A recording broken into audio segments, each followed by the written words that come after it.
Okay. All right. It's so nice to be in person. Oh my God, this is such a treat. I love you. I love you. Dr. Elizabeth Lambert, you're amazing. And you've become a close friend of mine. I know, it's so amazing, right? Yeah. And I'm so grateful you reached out to me. Me too. I'm so grateful you did that. And that was in February. Yeah, that was it. Look how far we've come. It's amazing. And next we're going to go to Florida. Yeah, I'm pumped. And I was just looking at your book. So for anybody who doesn't know, Elizabeth has an amazing book, Skinny Dipping in the Fountain of Youth. And there's a picture in here. So this is Bernardo LaPaulo. I've never heard of him before your book. He's 113 years old, raw vegan. Young, exactly. And raw vegan. He was from Brazil, and this was in early teens. This was probably, I want to say that was like 2009. Put a picture on the screen after. Yeah. Okay. Yeah. Well, I'll send you the original picture. Yeah. But we were speaking at an event that a woman who's actually a friend of mine, she invited me. She heard about me. She called me up and she said, I'd like you to come speak at this event. It was in Scottsdale, Arizona. And her name was Happy Oasis. And she has a beautiful story of how she came to that name. Yeah. She's a world traveler, raw vegan. She founded the Raw Spirit Festival. And so many of the companies that are now huge in the plant-based community were founded at that festival. And she started it in the early 2000s, early mid 2000s. Yeah. She brought me in. And so that's where I first met Mimi Kirk as well, who I think is just a rock star. She's a rock. She's amazing. She's amazing. She's an amazing human being as well. And so this was right after, I think I spoke, Bernardo spoke, Mimi spoke, and then we did a panel. Yeah. And I think this picture was right after the panel. And I loved it because Mimi has been on the planet long enough to be my mother. I was in my 50s. And then Bernardo LaPaulo. Even in this picture, 113 years young. And he looks great. And that doesn't even do justice to how he was in person. Bright, hearing was sparkling. He was sharp.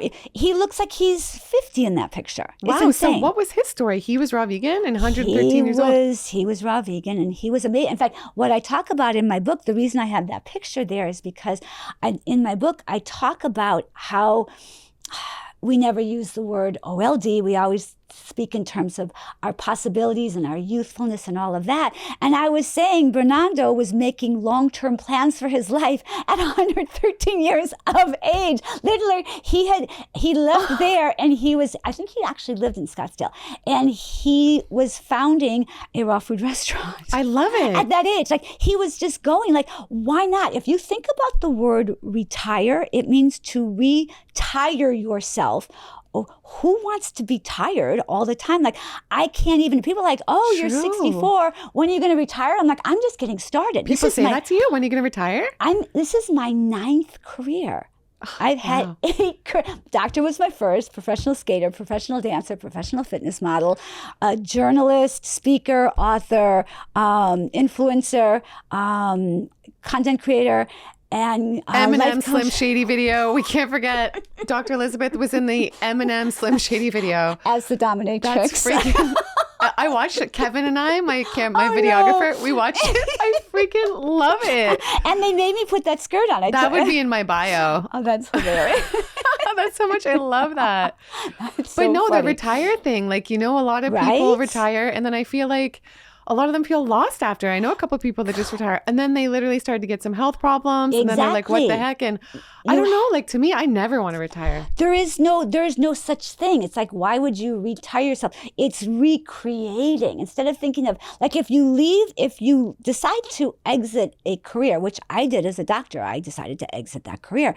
My new career, I recreated a new opportunity. I didn't retire from that.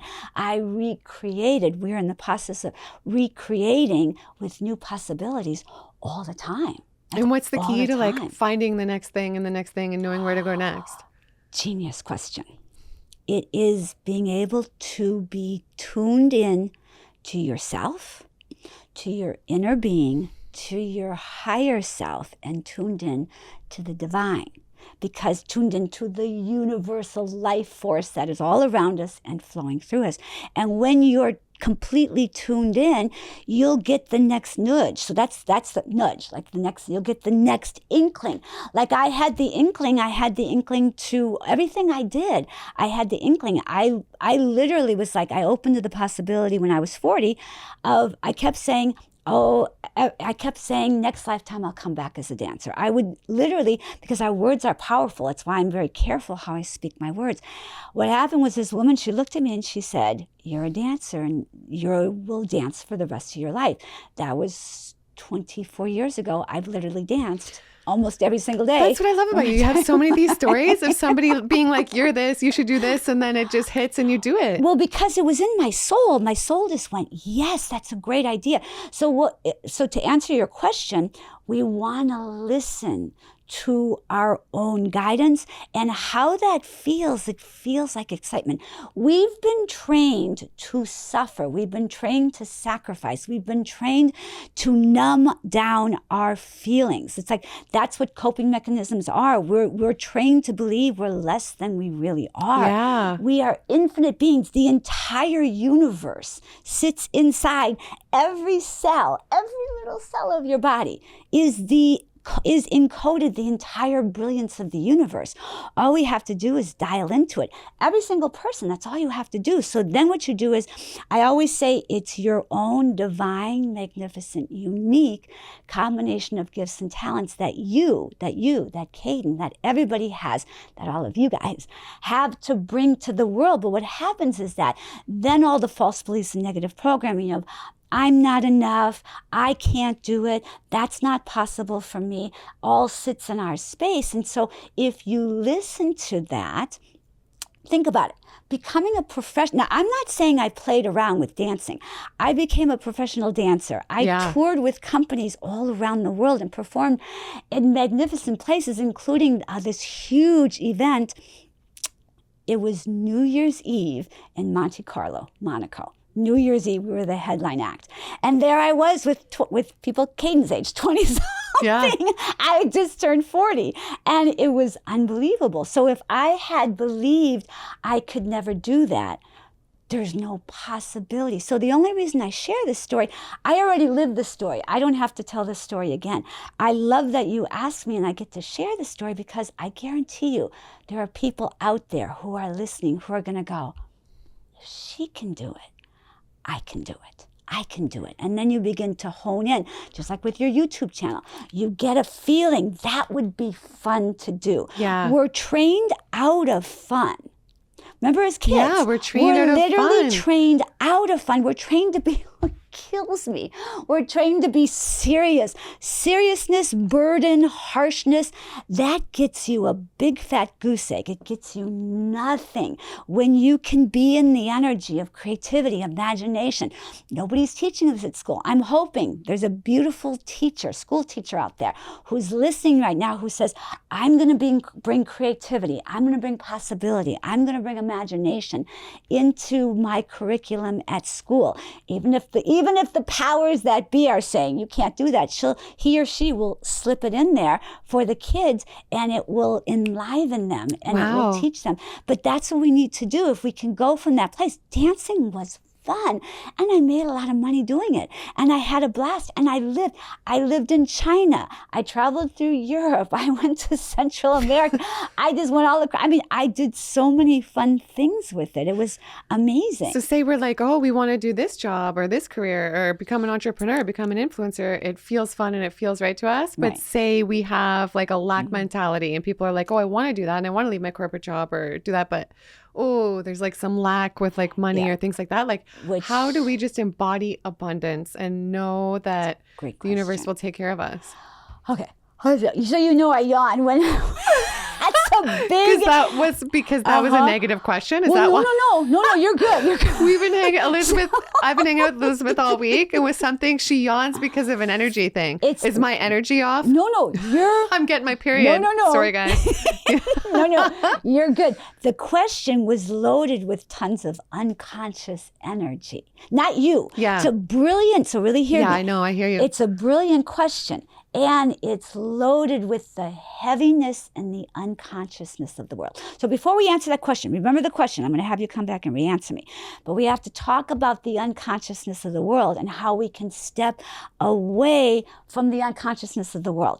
The world is really unconscious. It's one of the first things I tell people is turn off the TV. That TV is programmed intentionally to knock you out, get you sick, keep you small, keep you stuck, keep you in jobs you hate like little drones.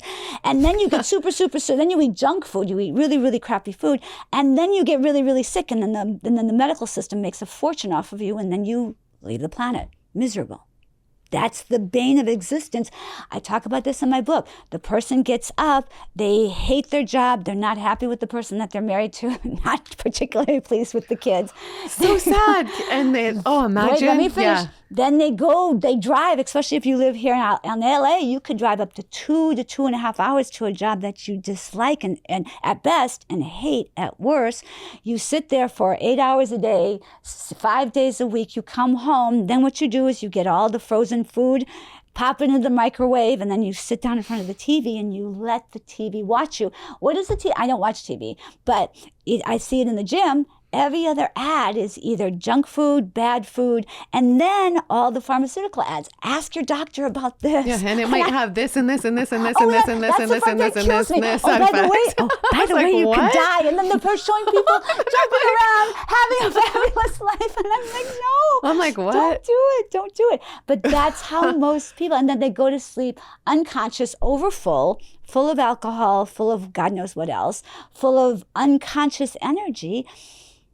The powers that be, the media society, whatever you want to call it, that's not an accident. They have very intentionally put that out there to keep people small. So what we want to do is, my whole intention with what I do is to wake people up to a better way of living. To a way of living that is it's your birthright, it's your destiny, it is your divine, it's your divine choice. But you have to choose it. So let's talk. So unconsciousness. So what we want to do first, I would say one of the first tips is to avoid scarcity is watch just look.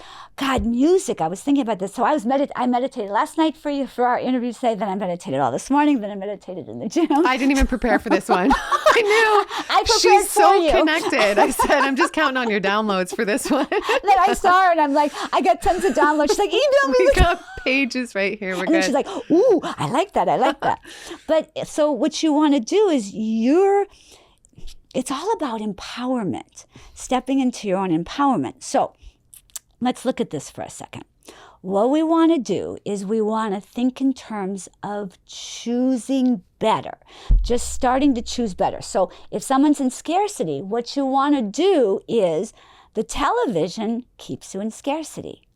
Music now there's some beautiful music out in the world, but have you ever listened to the lyrics of most music? You know what, it really affects us because last year I took a whole month off social media, so I didn't tune into Instagram, YouTube, anything. I went all off, so I wanted my music, right?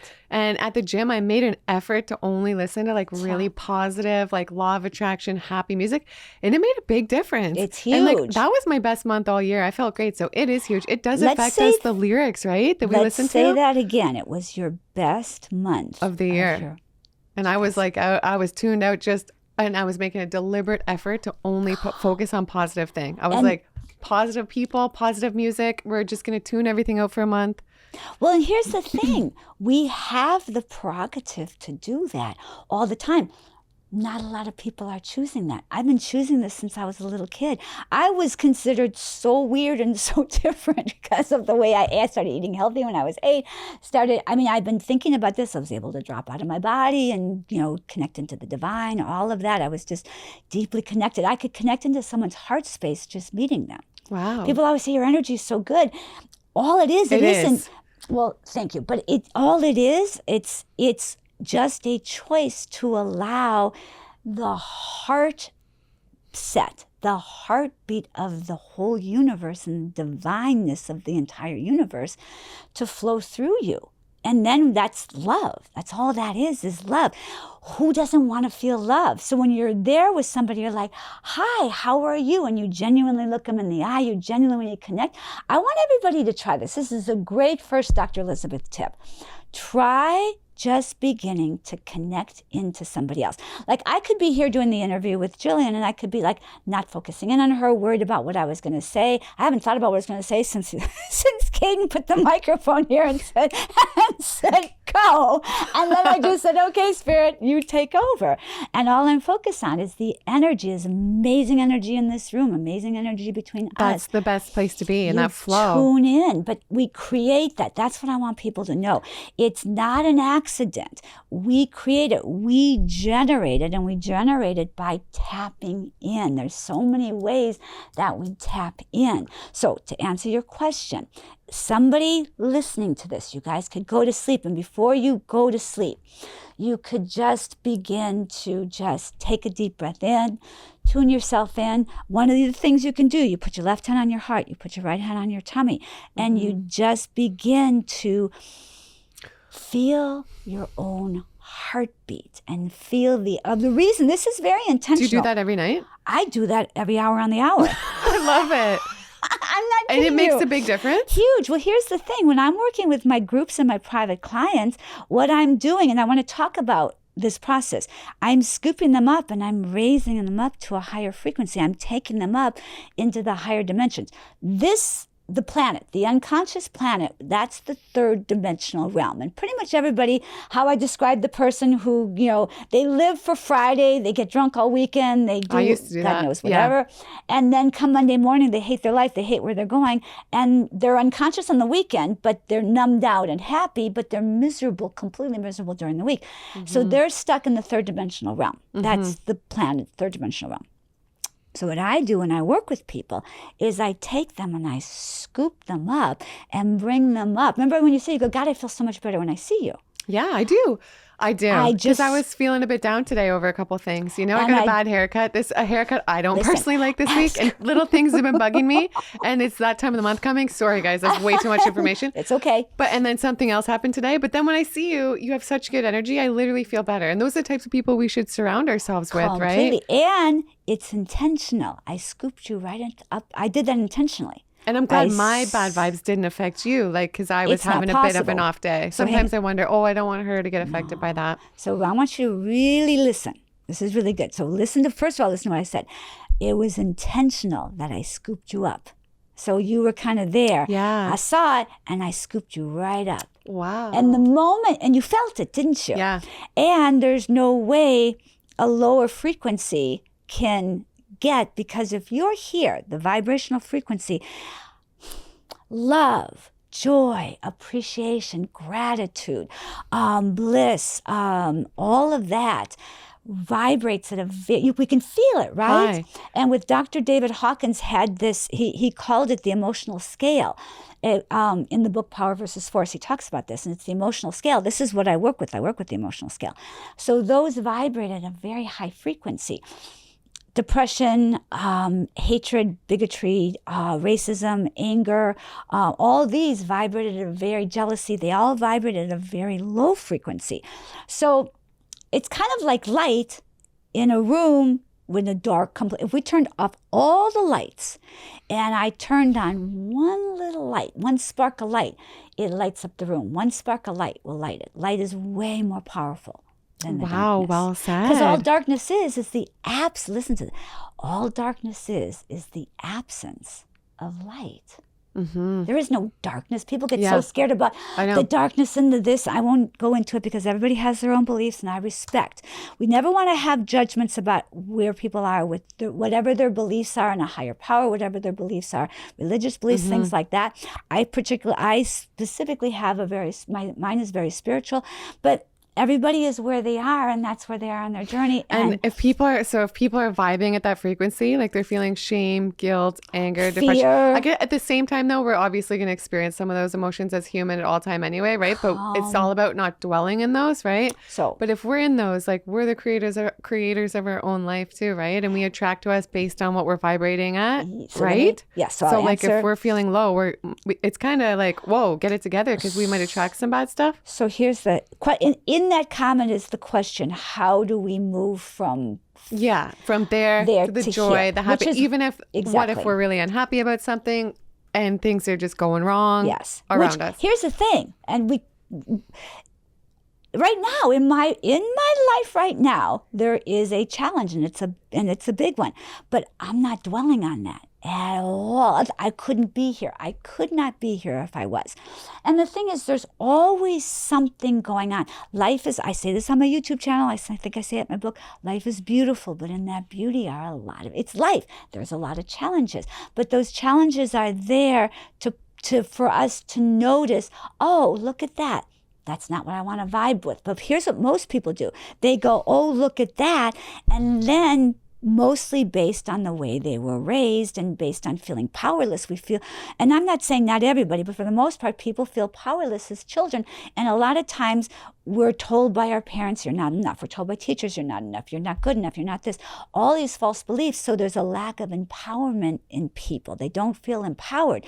You have to have a sense of empowerment, of power and empowerment to be able to make the right choices. So what I do when I work with my groups and my private clients is we clear that. So what I'm going to give to everybody here is you have the choice in that moment to reach for a feeling, a vibration that's better. So watch this. This is a perfect example. I just use this with my client. Let's say we're at the airport, okay? Mm-hmm. We're all at the airport, and there's a gate over here, and Tahiti is one of my favorite places in the world. So gate A, we're going to Tahiti. Gate B, and no offense, nothing wrong with this place. Gate B, and this is, let's say it's in the wintertime. Gate B, we're going to Toledo, Ohio. Not that there's anything wrong with it, but if it's dead of winter, you'd rather be in Tahiti at the beach. We're going to Tahiti because I'm a bikini girl. So if we use that metaphorically, Tahiti is the high vibration energy. Toledo, now I'm not saying Toledo is a bad energy. I'm saying that thought would be like gate B. So let's say somebody is having a negative thought about something. Let's just use money. So we're talking about scarcity. I don't have enough money. I don't have enough money. I don't have enough money.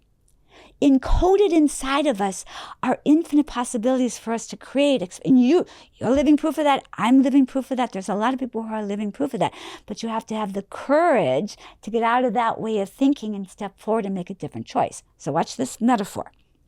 Someone says, I'm in scarcity, and with scarcity, along with scarcity comes fear, comes worry, comes panic, comes anxiety, and even depression. So that's all living right over here at gate B. So, but the person keeps saying, I want money, I want money, I want money, I want money. But, so if he could just say, I'm calling in money, I'm calling in money, I'm calling in money, how, and then you start asking the quality of your life depends upon the quality of your questions. If you're asking yourself, why don't I have any money? You're over in gate B going to Toledo. If you're saying, how can I make more money? How can I open up to my gifts and talents? How can I create something beautiful? How can I be of service to the world? How can I do something amazing?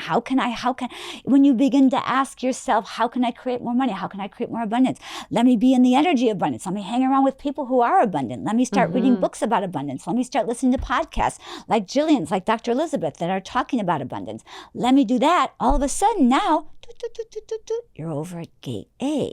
But you can't sit in gate B saying, why don't I have any money, and think you're going to be abundant. So what happens is that you have to look at where are you choosing to have your thoughts, and where are you choosing to have your questions, and where are you choosing to have your energy. When you put I already know the situation I'm in right now, it's done and dusted and closed up and perfect the way exactly I want it. Yeah, I've already said it that way. That's why I don't have any attention on it. I'm not worrying about how it could go. I've already intentionally said it. Here's what it is, manifested and boom, put over here in gate A. We're going to Tahiti with it. So that's how you do it. You put your focus and attention. And it gets easier, right? Is it almost like a muscle the more we practice? And isn't it all about getting ourselves out of things like that quickly, right? Like bad things, like bad thoughts that come, like. Well, so you asked a lot, so give me just a second. That's what I do. I ask like 20 questions at once. So watch this. Yes, to answer your question, it gets a lot easier. The biggest thing, and it requires a couple of things. It requires heightening your awareness. Now, how do we, because if you have more, watch this, if you have more awareness, what are you going to do? Most people are unconscious. They're not even, they have no idea they're saying these things to themselves. I don't have any money. They're driving to work. They're not thinking they're listening to horrible things on the news. They're listening to horrible things about how the world's falling apart and how this is horrible and this is horrible and scarcity and blah, blah, blah, blah. They're listening to that and then they're fueling their mind and they're all scared. Then they're just going to get more things that are horrible. So listen, remember I said it's a choice. Mm-hmm. They listened to this podcast. They said, I'm going to do this. I'm going to listen to Dr. Elizabeth. I'm going to take this advice. They get in their car the next morning, unconsciously turn the car on, and they're going to go, no.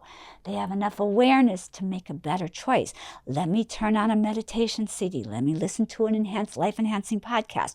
And then as they listen to that life-enhancing podcast, what happens is all of a sudden, so remember, at every moment, quantum physics teaches us we're at 0 point, infinite possibilities for our life. But if you keep choosing the broken record, you keep circling downward towards the pit of all the negativity. Mm-hmm. So you make one choice by saying, let me turn on something life-enhancing. Now you're driving. I'll tell you the story. I have a great story about this in my book. So now they're driving. They're fueling their mind with all of this life-enhancing information. All of a sudden, they're like, oh, my cousin was talking about this thing that he wanted to start. Yeah, we could start this little business together. And I'm really good at this. And now I can do this. And now we can do this. And before you know it, he's driving to the job. And then before you know it, I guarantee you, if he keeps listening to life-enhancing things, a week from now, he's driving to that job. And then he's he goes, here's my 2 weeks notice. Sayonara. The next week he starts the business with his cousin and off you go. But you can't people think we get done. It's kind of like the retired thing. We're not done until there's no more energy and life left in our body. Mm-hmm. Until then we're expanding. So you start the business, but then people think, oh, I started the business. Now let me just sit around and do nothing. No, that's when the fun begins, as you well know and I well know. Yeah. Because we work 7 days a week. Yeah, 7 days a week. But it's okay because look at what we're creating. And we love it. And we love it and it's amazing. And then you pivot into the next thing and the next thing and the next thing like I have done and like you have done. So the first choice is you can begin to cultivate awareness. I want you guys to really hear this. You're right here today listening to this beautiful podcast, Gillian's beautiful podcast. And in that moment, you turn off Dr. Elizabeth and Gillian, you turn off, I'll say, thank you very much. You write a beautiful comment. And thumbs up, subscribe. Tell Caden, that's our beautiful guy over here. Tell Caden hi, and you leave a beautiful comment. Tell Dr. Elizabeth hi, and then instead of just going on with your unconscious day, what you do is you then begin to make one life-enhancing, life-awareness choice. Mm-hmm. That could be, because Dr. Elizabeth has 4 M keys. There are 4 keys of 4 M's you can do to heighten your awareness, which we're going to talk about in a minute. So you could do one of those. You could choose to meditate, right? Okay, go ahead. Say them. I want to ask you about meditating after. Well, yes. So let me go ahead. I wrote these down. Somebody's starting out meditating. What's the best way to do it? Because I haven't got into it big time. Every time I try to do it, I'm just like, my thoughts are going, I'm out of here. Right. So, so that's why we meditate. So watch this. This is huge. Can I give you something? But this is how you connect so much, right? Through the meditating. Everybody talks about this. Everybody can do it. I got to set aside the time. Well, hang on. So this is so genius. This is like a little mini Dr. Elizabeth session for you. First, do I have permission to do this with you? Of course, do anything. Fabulous. Yeah. Okay, so watch this. The first thing, if we were working privately, the first thing I would do, because you're like me, you're a fast bunny. You move fast. Go. And I move fast. And It's like a Tesla. You still, or like our, from Avatar, our tails, we have to still plug them into the tree of life. So the meditation is, what you do with the meditation is you go ahead and you say to yourself, I'm going to give myself, for you, I would say 3 minutes. 3 minutes. Yeah. And you want to turn on some really peaceful, calming music. Oh, music? And then you put your left hand on your heart, okay, your right hand on your tummy. And for you, because you're going to get you're super creative, you get a lot of downloads. I would put a little notebook or something right here, and you're going to start meditating. And the ideas may even start to flow. And then you just give yourself, you say, okay, write it down. And the good ideas and the right ideas, they come to us when we're in a good mood and in a good frequency, right? Do you think we should maybe not take action with things when we're feeling like really mad, really pissed off? If I could say 1,000,000%, I would say 1,000,000%. 1,000 times, 1,000,000 times, 1,000,000,000,000%. Never do anything for that. Because what happens is you create from the frequency that it's in. Excuse me. That's so big at me. So it's like maybe don't go for a haircut, book a flight, call a new business partner for like when you're like really vibing low. Well, how about this? It's a little backwards. Instead, let me go ahead and have the awareness to raise my frequency. And in that awareness, in that raising of my frequency, now I can go and do what it is I want to do. See? Because what you said focuses more on the negative, which keeps us more in the negative. Good point. If you can just stop, and that's why taking a breath, left hand on your heart, right hand on your tummy. Yeah. And this is very intentional, guys. This is not just some airy-fairy. I don't do airy-fairy. No. I do not do airy-fairy. No, this is legit amazing. This is legit. So thank you. So we put our left hand on our heart, put our right hand on our tummy. The reason we do is because we're literally connecting in. When your little babies are crying or they need mommy or they want something, what's the first thing you do? Hold them. You pick them up. Wow, so, yeah. And you cuddle them. But no one's doing that as adults. No one's doing that for us. Most time when people are touching each other, they are bumping, pumping nasties. They're not. Yeah. I don't want to say the F word, but they're not making love. They're not giving each other love. They're not creating. Intimacy is the closest, making love to another human being, being intimate with another. There's intimacy right here, right now. Yeah. Intimacy with another human being is the closest you can be to the divine when you allow it to be. So when you give yourself permission for that, you raise the frequency. Makes sense? Makes sense. So as you put your left hand on your heart, what happens is that you begin to ground in, you begin to calm yourself down. Wow. It's a self-soothing technique. So you do this. If you just do this, that's what I'm going to start Dr. doing. Elizabeth. Yeah. And then what you do is you say to yourself, I'm going to give myself the gift of quieting my mind for 3 minutes. And you're going to put the timer on. And if you can do that with a little bit of peaceful, I'll send you some peaceful music. And I have this on my website. I have a list of all sorts of peaceful music. And so you just turn the music on. I guarantee you what's going to happen. The timer's going to go off in 3 minutes. And you're going to go, wow, that felt nice. Let me do 3 more. And then by meditating, like how does that affect your life outside of meditation time? How does that affect your overall life by taking the time to meditate? Calms your ass down. Because we want to go, but in my book, I talk about something called, we good? Yeah, we're good. In my book, I talk about something called, I love this concept. It came to me in my meditation. I talk about something called the dance of the divine feminine and sacred masculine, which we do in relationship, but we also do because there's a feminine aspect of ourselves and a masculine aspect of ourselves. So in manifesting, this is great. I want you guys to really put this into practice. In manifesting, instead of just let me give you an example. If I were to get in my car and just turn on the car and throw it in reverse and shove the car, like push the accelerator to the ground, I may have forgotten that I didn't open the garage door. Right? You get that? So the dance of the divine feminine, sacred masculine is I take a moment to connect into the divine feminine energy. just a moment. And that's what gives us the guidance. That's what gives us the whispers. That's what gives us, like, do this, go here, do that, go there. And then, so just a minute or two, 30 seconds of that can save your life. A breath can save your life. So if you do that, then you start taking action.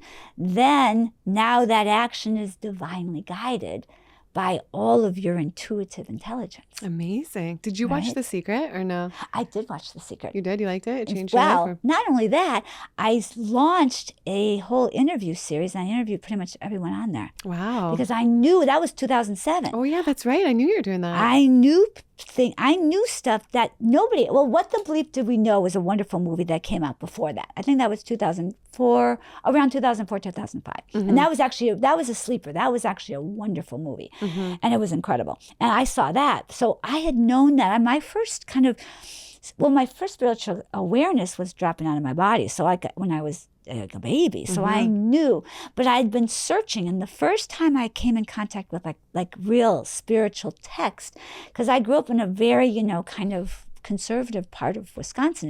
There was no access to this. Was a friend of mine gave me Joseph Campbell, The Power of Myth. It was an interview series by Bill Moyer, which is extraordinary. And I literally listened to it. And it was funny because I was dating a guy at the time. We were engaged. And somehow in the deepest part of me, he was a lovely person, wonderful person, but he wasn't my person. And deep inside, and I was really young, and deep inside I was like, something in me knew that. But I came from a family where you do it a certain way, and this is how you're supposed to do it, even though that wasn't my path at all. And I remember my friend gave me this, and I put it on, and I was so excited to show him. And he watched like maybe 15 minutes, and he's like, and he went to sleep. It was a 6-hour series. I stayed up the whole night and watched it. Wow. And then I literally figured out a place where I could buy in fact, it was cassette tapes. That's how long it was. It was like the 80s, 90s. There's little cassette tapes, and I had a little cassette player in my car, and I listened to it nonstop, because literally what I said to myself, my physical ears are hearing for the first time what my soul has known for lifetimes. You were just so connected. This is truth. And well, we all are. We all are. But we all are. I've been voraciously taking it in. And so this is what I teach. It's like, this and is what we do. And I think part of the reason you're like so like attracted to the raw foods, because you eat mostly raw foods, I think, or all raw foods. Yeah. Is it's just that vibration too, right? Because I just realized that you're so high vibe and the raw foods are so high vibe. So like you're as high vibe as you get. Well, that's my intention. And it doesn't seem to match you eating like the cooked food and the animal products and all those other food, like hitting up Carl's Jr. or 7-Eleven Slurpees. I wasn't doing that when I was 16. But you're right. And the thing is, I've been interested in that. So for your audience listening, begin to pay it. If you want to I'm all about creating a better life for yourself and for your loved ones. And then through that, we create a better experience for the whole planet and everybody on it. And so, like, if you can just begin to be interested, like, just start following what you're interested in and give yourself permission. And let's say there's somebody and they have a whole group of friends and they hang out and they're pretty unconscious. And what happens is this person listens to this and they're like, oh, this is electrifying to me. This is really interesting. I really like this. I want more of this. So they start like paying attention to it. And they're like, let me maybe live my life more like this. So then the friend starts saying, what are you doing? Come get drunk with us, or come do this with us, come do that with us. And they maybe go and do it, but then they're like, this doesn't feel good anymore. It's kind of like, it's my example of once you've driven, I don't know, what's the top of the line car in the world? Maybe either a gorgeous Mercedes, a gorgeous Tesla, a gorgeous Ferrari. Let's say a beautiful race car Ferrari. Let's say from the first time, let's say you go and you drive this gorgeous car and someone says, go ahead and have it for a month. Just enjoy it. So then you're like, you can just have it, period. Just really enjoy it. Then all of a sudden, knock, knock, knock. Oh, by the way, I'd like my car back. And here's your beat up Pinto that you were driving before. It's going to feel even worse, isn't it? It's going to feel worse. Way worse. So this is what's happening to this person who wants to wake up. So now they may get to make some decisions. I want to spend more time listening to Gillian's podcast. I want to maybe go take Dr. Elizabeth's course. Maybe I want to go listen to Dr. Elizabeth or Gillian on Instagram. I want to start paying attention to some of these things. To what they eat too. Start eating better. Well, 1,000%. So it all goes together. Yeah. We're multidimensional beings. So what that means is everything is interconnected. So when someone comes to work with me, I always ask, what are the things you want to work on? There's 4 main categories of life: health, wealth, love, and career or self-expression. So I say, what areas do you want to work on? So we start working on that. But it never matters which of those 4 we work on, because the moment we usually work on the one, usually we end up working on relationships and money. Those are the 2 things we work on the most. Because when you do that, the health naturally goes, unless they're really in a health crisis and they need to work on that. But it usually ends up the other 2. And so what happens though is when you start focusing on that, everything else gets better. Everything else gets better. Wow. So it's like, that's when I say it's multidimensional. You can put your attention over here and be working on this, and all of a sudden your money's, you're like, wow, I have way more money in my bank account. What happened? And you're like, oh, I was focusing over here. But what you want to think about is putting your focus and attention. And this is so huge. If people can get this, this is so huge, Gillian. Putting your focus and attention on what you want. That's so huge. And not what you don't want. Because watch what people do. They go, I want more money, and then they focus on what they don't have.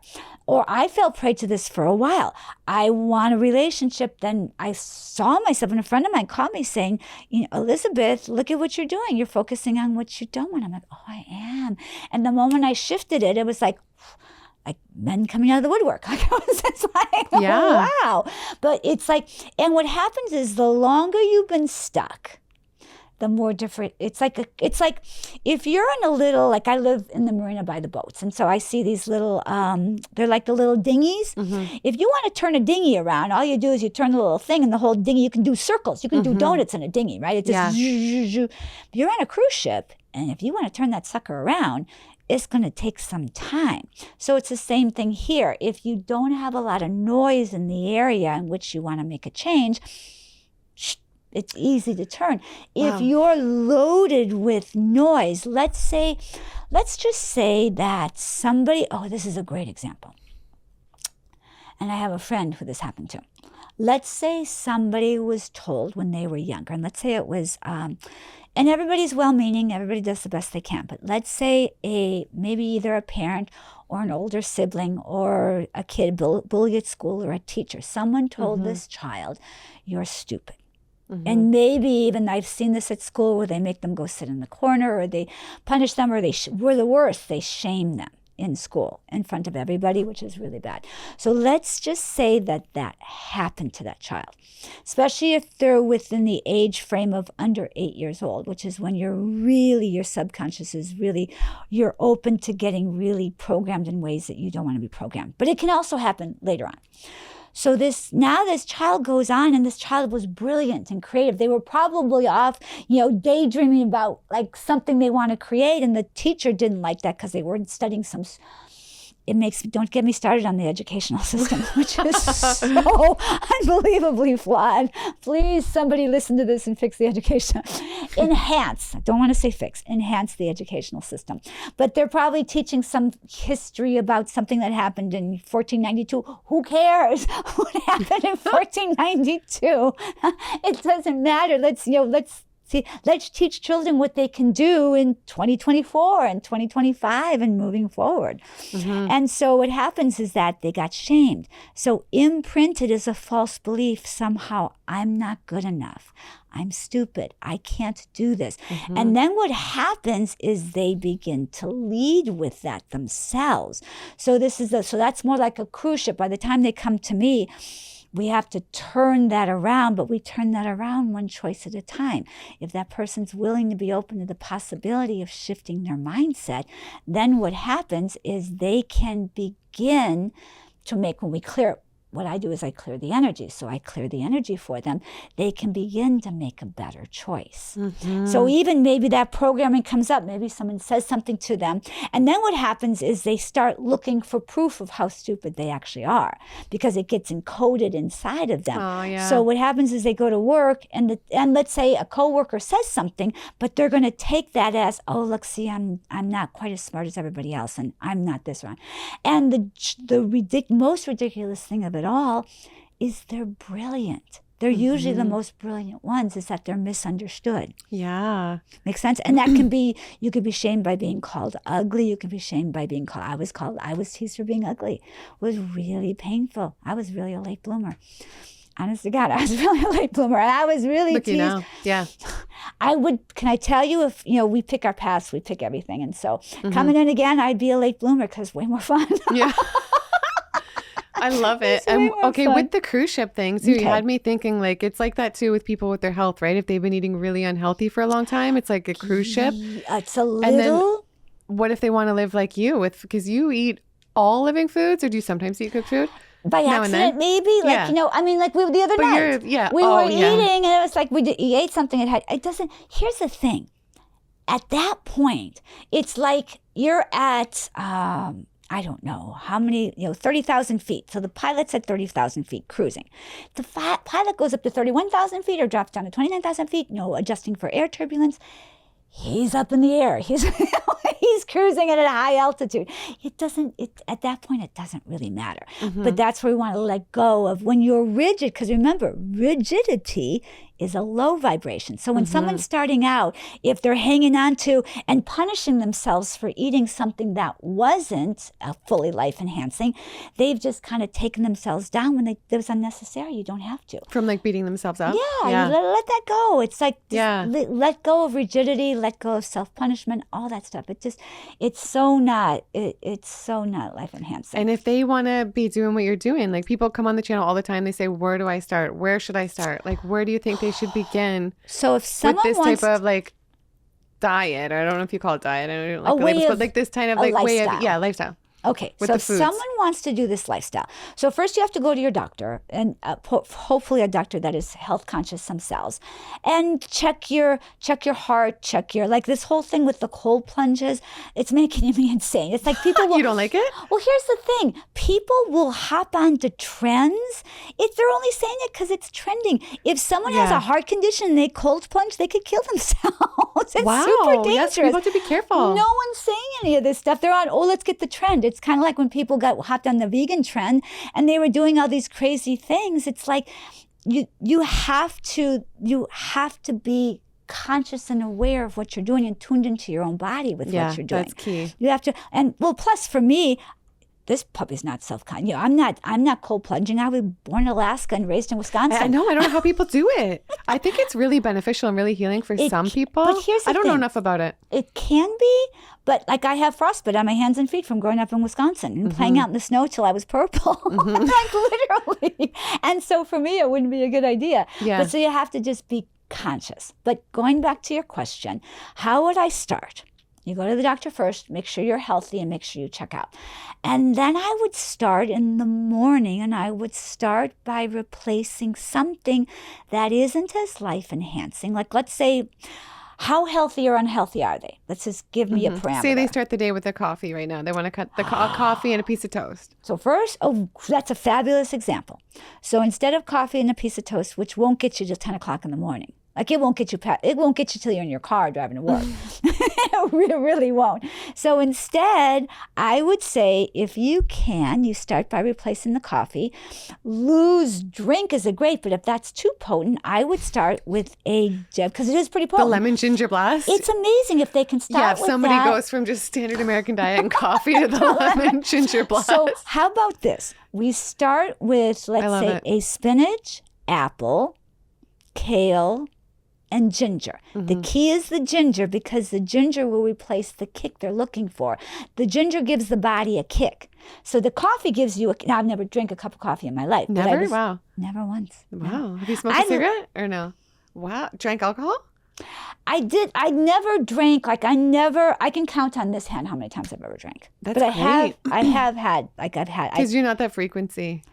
No, even then, like when I was a kid, I watched how sick people got with it. And I was like, I kind of looked at it like, I'm not interested, because I was super healthy. I've been healthy since, I've been healthy my whole life. And I was like, remember I gave you the example of if you win 2 free tickets first class to anywhere you want to go, and all you got to do is get yourself to LAX. Are we going to get in the car and drive to Barstow right now? No. So I'm not going 1 millimeter in the direction I don't want to go. I want to go in every life-enhancing way, especially at 64. I'm not playing that game. No. I want this to stay cute for my whole life. So we want to go in the direction of health.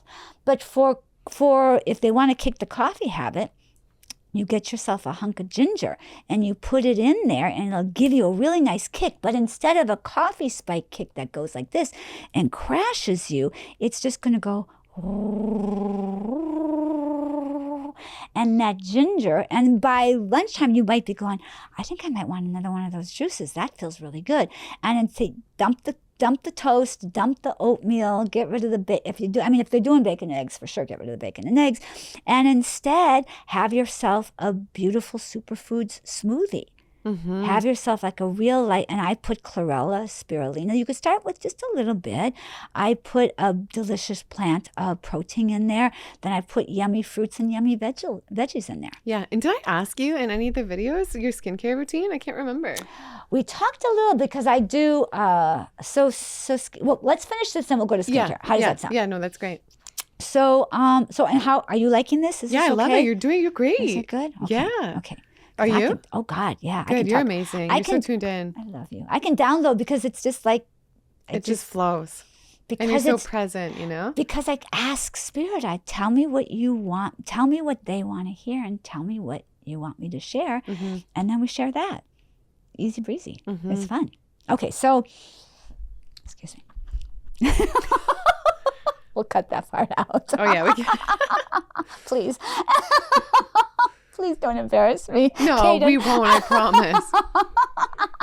No, but yeah, people come on, they ask all the time, like, how do I start? Or even if they want to give up the cooked food, say some of them are eating clean, or like my family doesn't eat this way, but they want to get on this living foods like us. So we'll talk about it. Okay, so that's breakfast. And the beauty of a breakfast, that kind of breakfast with the beautiful green juice and then a beautiful smoothie. And if you want, you can have a little bit of fruit, like a melon, especially at summertime in the Northern Hemisphere. It is, it's heavenly out right now. Have yourself some melon. It's just very low calories in it and it nourishes you. It's delicious.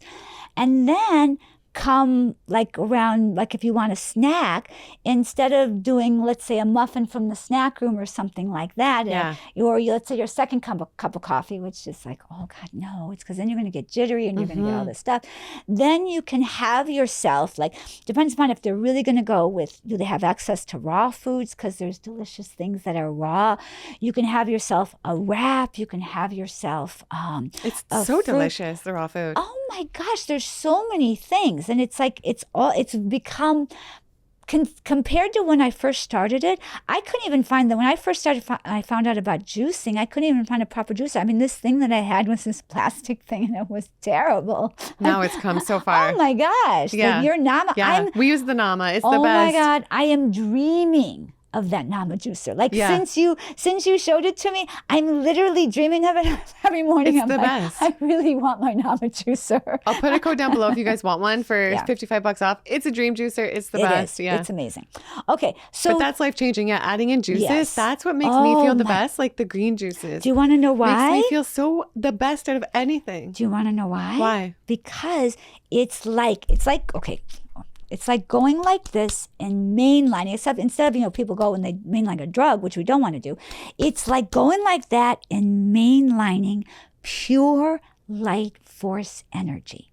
Oh, it's like when you have oxygen. It's like the highest level energy I can get with anything. It's the highest level of energy because it just goes straight into the bloodstream. Well, it's amazing. And then you feel so good that you want, like you drink a green juice, like you and said, you feel so good. You want more healthier. healthy habits. You don't think, now I want to eat a burger because you feel like so good. Well, think about it. If a cigarette doesn't go with a green juice, cigarette goes with a glass of alcohol. Can you imagine? Can you imagine a cigarette and a green juice? Yeah. It's not gonna work. So you have it. So things go together. A green juice is going to go with life enhancing because it's life enhancing. So even if you start, so that was a lot. You don't have to go straight just to raw. You don't have to do that because some people go through a detoxing process and there's a lot of things you can do with the detoxing process. There's a lot of ways. The more you, let's see, how do I want to say this? The more you detox your thoughts. The more you move from toxic thoughts, the easier it is to move into a more life-enhancing lifestyle all the way around. So I would say simultaneously, so if someone was coming to me, they're like, okay, Dr. Elizabeth, I'm not eating terrible, but I'm kind of just eating regular. I would say, okay, so first thing we're going to add, here's your green juice for the morning. Start with that. And let's say a smoothie for a snack during the day. Start with that. And if we can cut out the dairy and the meat if they're doing that, just start with that. Add a salad if you want, add a wrap if you want, but just stop and be gentle with yourself. Because self-punishment vibrates way down here. So let's say you're doing all these things, you're going along and you went a week, and then let's say you had a slip up and you went out with your friends and you ate something that was, let's say, really bad. If you then wake up the next morning and punish yourself, like otherwise you would just be like, okay, little poop poop, you little blip on the radar screen. You're up at 30,000 feet, you went down to about 27,000 feet.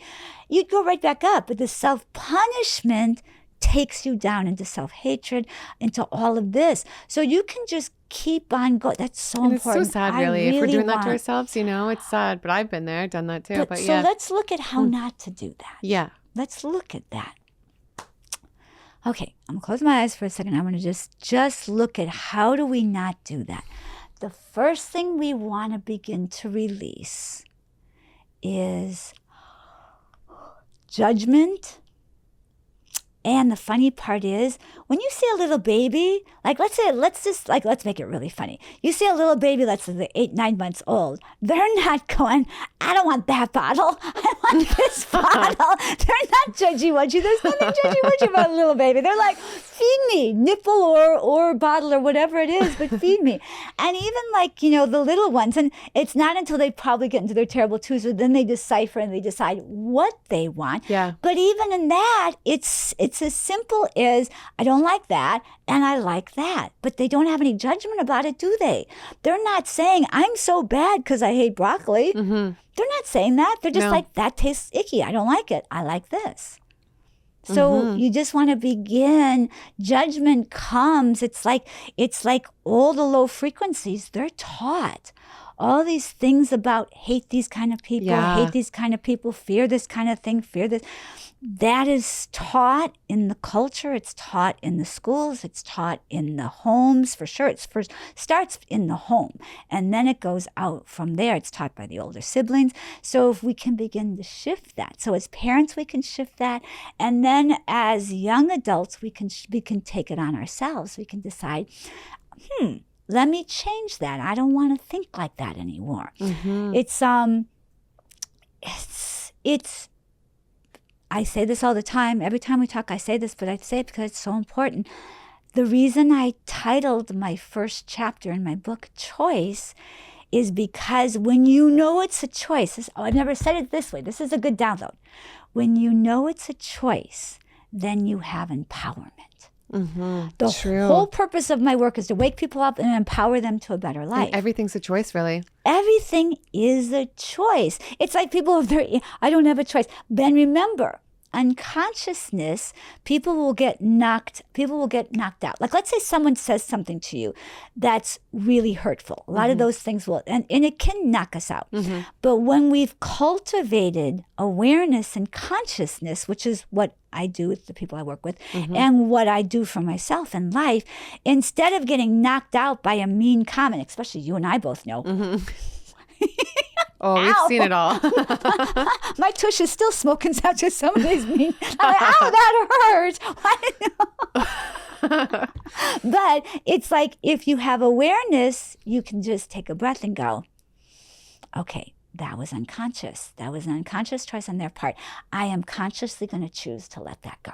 Then it doesn't live with you. Otherwise, you can take it in. When people say mean things or someone hurts another person, it can live with them their whole lifetime. Yeah. I've seen people who the couple got a divorce, and the other person who, let's say one person decides it's not working, and for whatever, one person grows, one person isn't growing, and then they decide to go apart. The person who has been left, they can sit in that wound for a lifetime. Instead of saying, okay, that wasn't right. Let me get myself up. Let me pick myself up. Let me get going. Let me enhance myself. Let me grow. Let me zip myself up, and let me get back out there. So true. But that's a choice. That's a choice. And it's awareness that this is what I really want everybody to hear. It's the cultivation of awareness that gives you the opportunity and the privilege of choosing. We can't choose unless we're aware enough to make a better choice. If somebody goes out every single weekend and gets drunk with their friends, that's an unconscious choice. They don't. It's like almost like we just do that. That's what we do. It's like you see that in gang culture. It's just what we do. It's just they get looped into the culture, and it's an unconscious following of a certain path.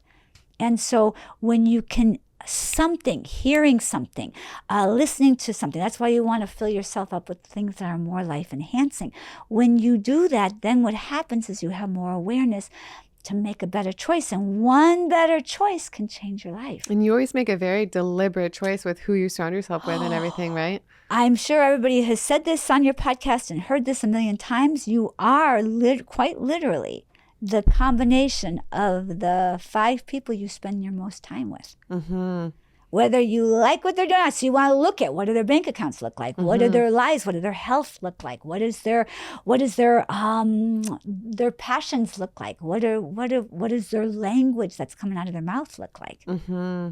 Oh, that's really one thing. You want to pay attention. You said, how can people have less scarcity and how can they move into any kind of abundance in any area of their life? Begin to look at and pay attention to what you're listening to. Pay attention to the music you're listening to. Pay attention to the things you're listening to. Turn the TV off for the most part. If you want to watch something great, let's say you want to watch something. If you want to watch something, do it consciously, because then what happens is you're training yourself to be more conscious. What happens is you literally say, okay, this is really fun. I want to watch this. And then you consciously do it. Now you've ingrained more consciousness into your programming. If you do it unconsciously, then it doesn't really serve the same purpose. But if you say, it's just like our food choices. Like for the person who wants to be healthier, that's what you say. You say, okay, I'm consciously choosing to have this juice. I'm consciously choosing to have this smoothie.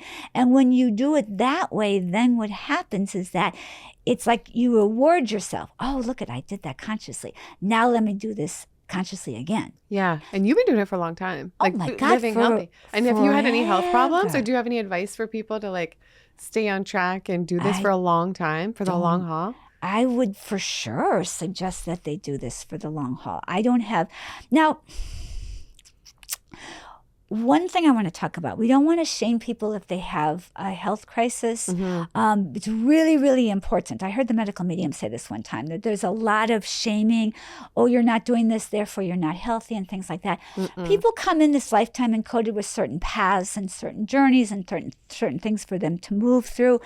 But I do believe that we can enhance our health by making healthier choices. And there is, no matter who you look at, there is no question that living foods, putting foods that are unprocessed, uncooked, that are living, that have the most, and produced in soil that is the most expansive and the most delicious, is the most life enhancing, because it's energy. And I read the energy of things, so I can see that it's energy. And so I think that's just a smart choice to do no matter what you're doing. But if you're in a health crisis, also the next thing, if someone is in a health crisis, I would welcome them to look at a couple of things.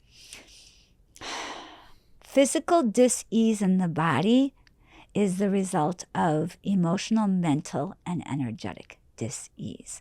And so we want to look at where is the energetic out of alignment, where is the emotional out of alignment, and where is the mental out of alignment. And how do you find those things? How do you find out where someone's out of alignment like that? So when they come see you and stuff. I clear that for them. But what I do is I tune in. So I'm trained in clairvoyance, which is just clear seeing. I'm also trained in intuitive intelligence. I can tell you're super. I can see it when I look into your eyes. Which says a lot about you and your own intuition. Thanks, because only someone who's vibrating from that could see that. True. Yeah. Good point. So let me see. Where was I? I want to go back to this because it's really powerful. Tell me the last thing I said. the very last thing. I really want to stay on this line of thought for, okay. Thank you. Thank you. So happens every time. So someone comes in and we want to just take a peek. So what I do, only with their permission, don't be scared, only with people's permission, I'm able to go in and I'm able to scan and see what's going on. In fact, my father was a brilliant, brilliant physician. He was internal medicine, and he could diagnose things that everybody else was missing. And people would fly in from, especially here in Hollywood, California, would come in to see him if they couldn't get something diagnosed. And afterwards, I realized when I started studying this work, he's a medical intuitive, and he passed that down to me. So we're able to go in and look and see. And so what I would say, so that's what I would do with somebody. We would go and look.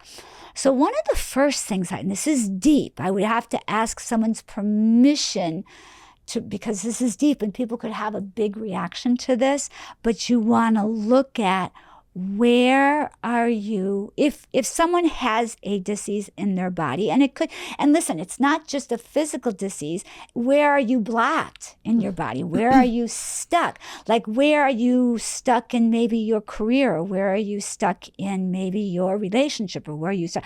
I've had to do a lot of work on relationships, a lot. I have done I would say 10 lifetimes worth of work on relationships. Has been a big journey for me. So my path hasn't necessarily been health. My path has been relationships. Whereas there's other people and they meet the love of their lives when they're teenagers. I think to myself, wow, that would have been amazing. So everybody has that. That's why I want people to know it's not like, oh, look at Dr. Elizabeth. She has this great health and she's so lucky. Everybody has their path.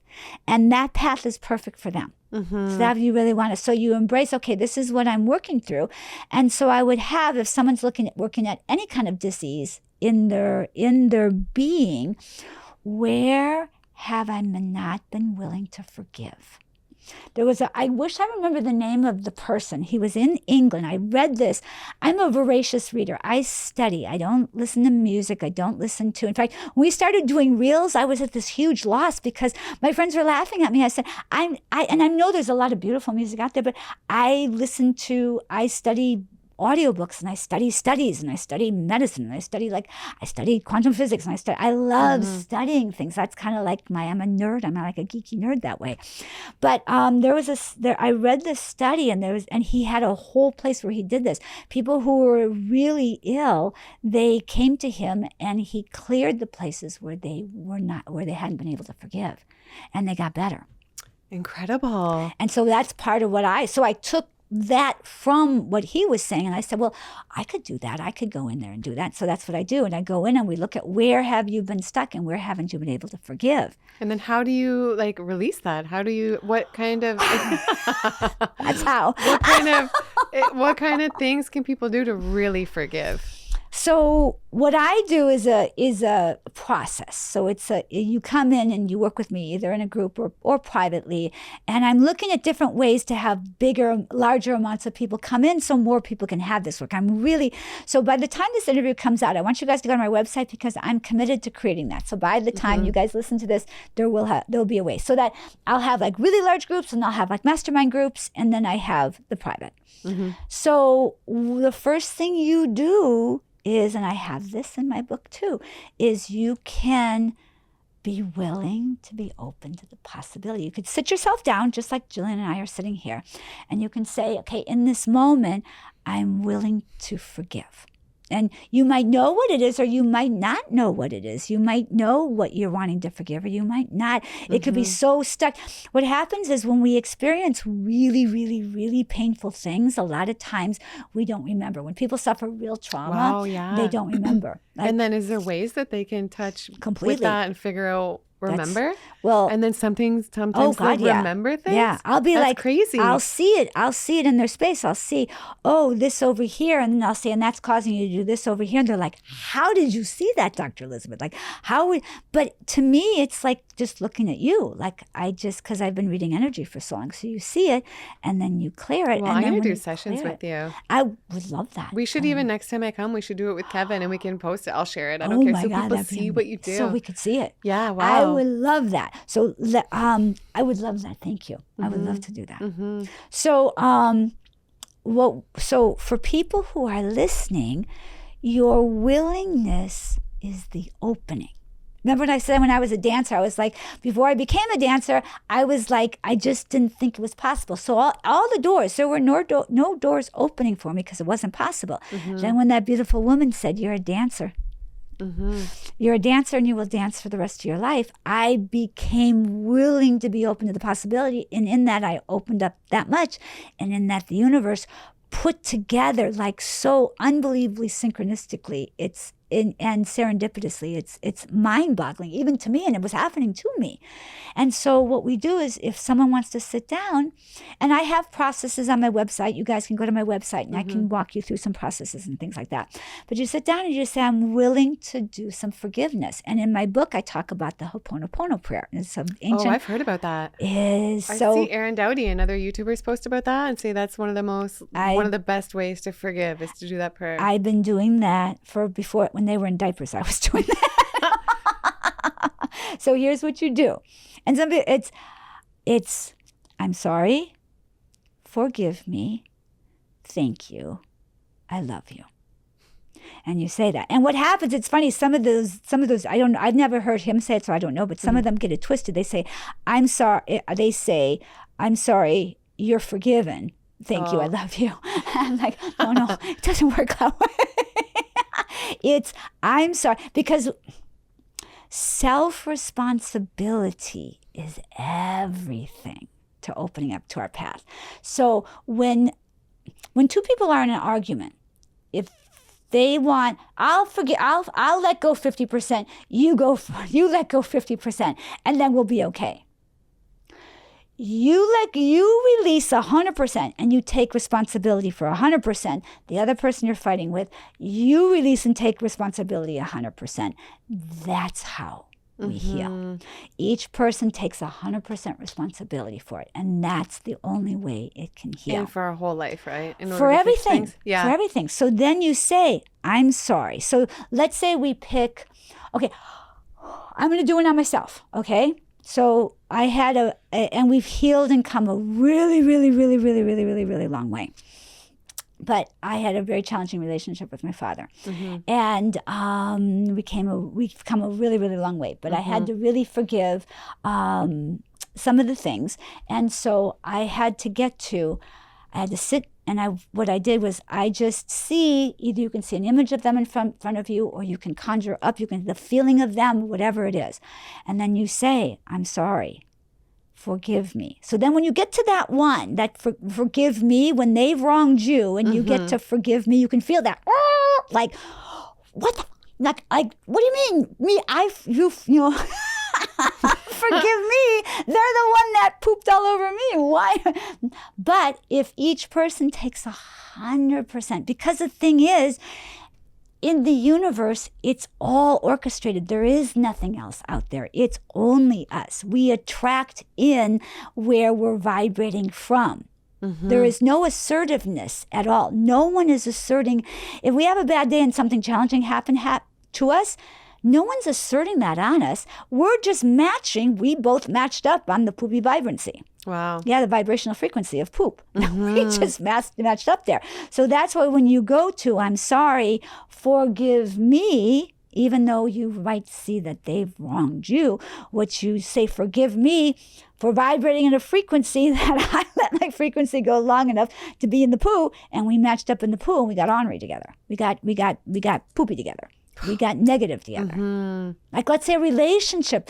Let me finish that, and then we'll go into the next one. So then, I'm sorry, forgive me. And you do it. It's not like a magic pill. That's okay. Every time you say, how do we clear negative energy? How do we clear negative energy? It's really, when you cultivate awareness, it begins to fall away.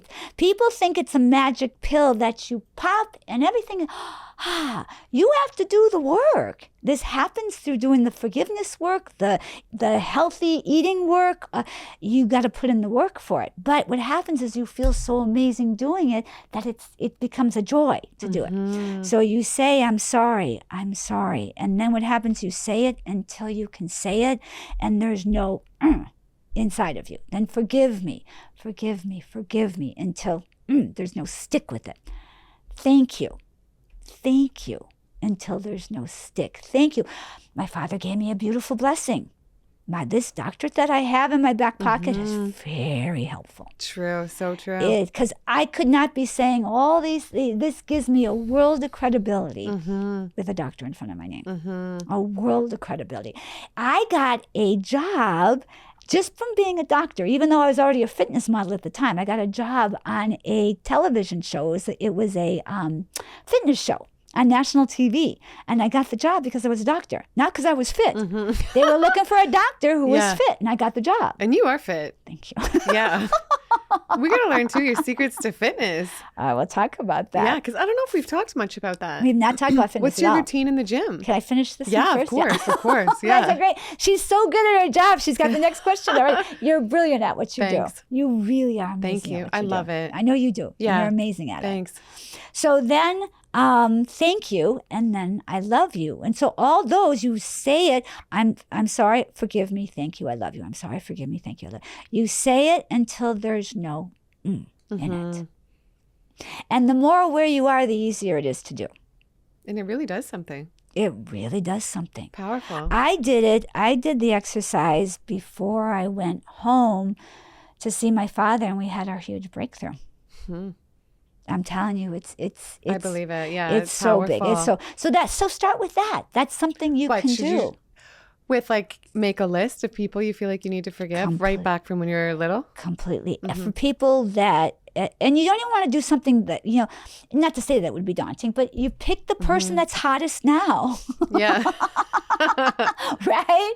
Or if that's too difficult, pick somebody from your childhood. And you still do it?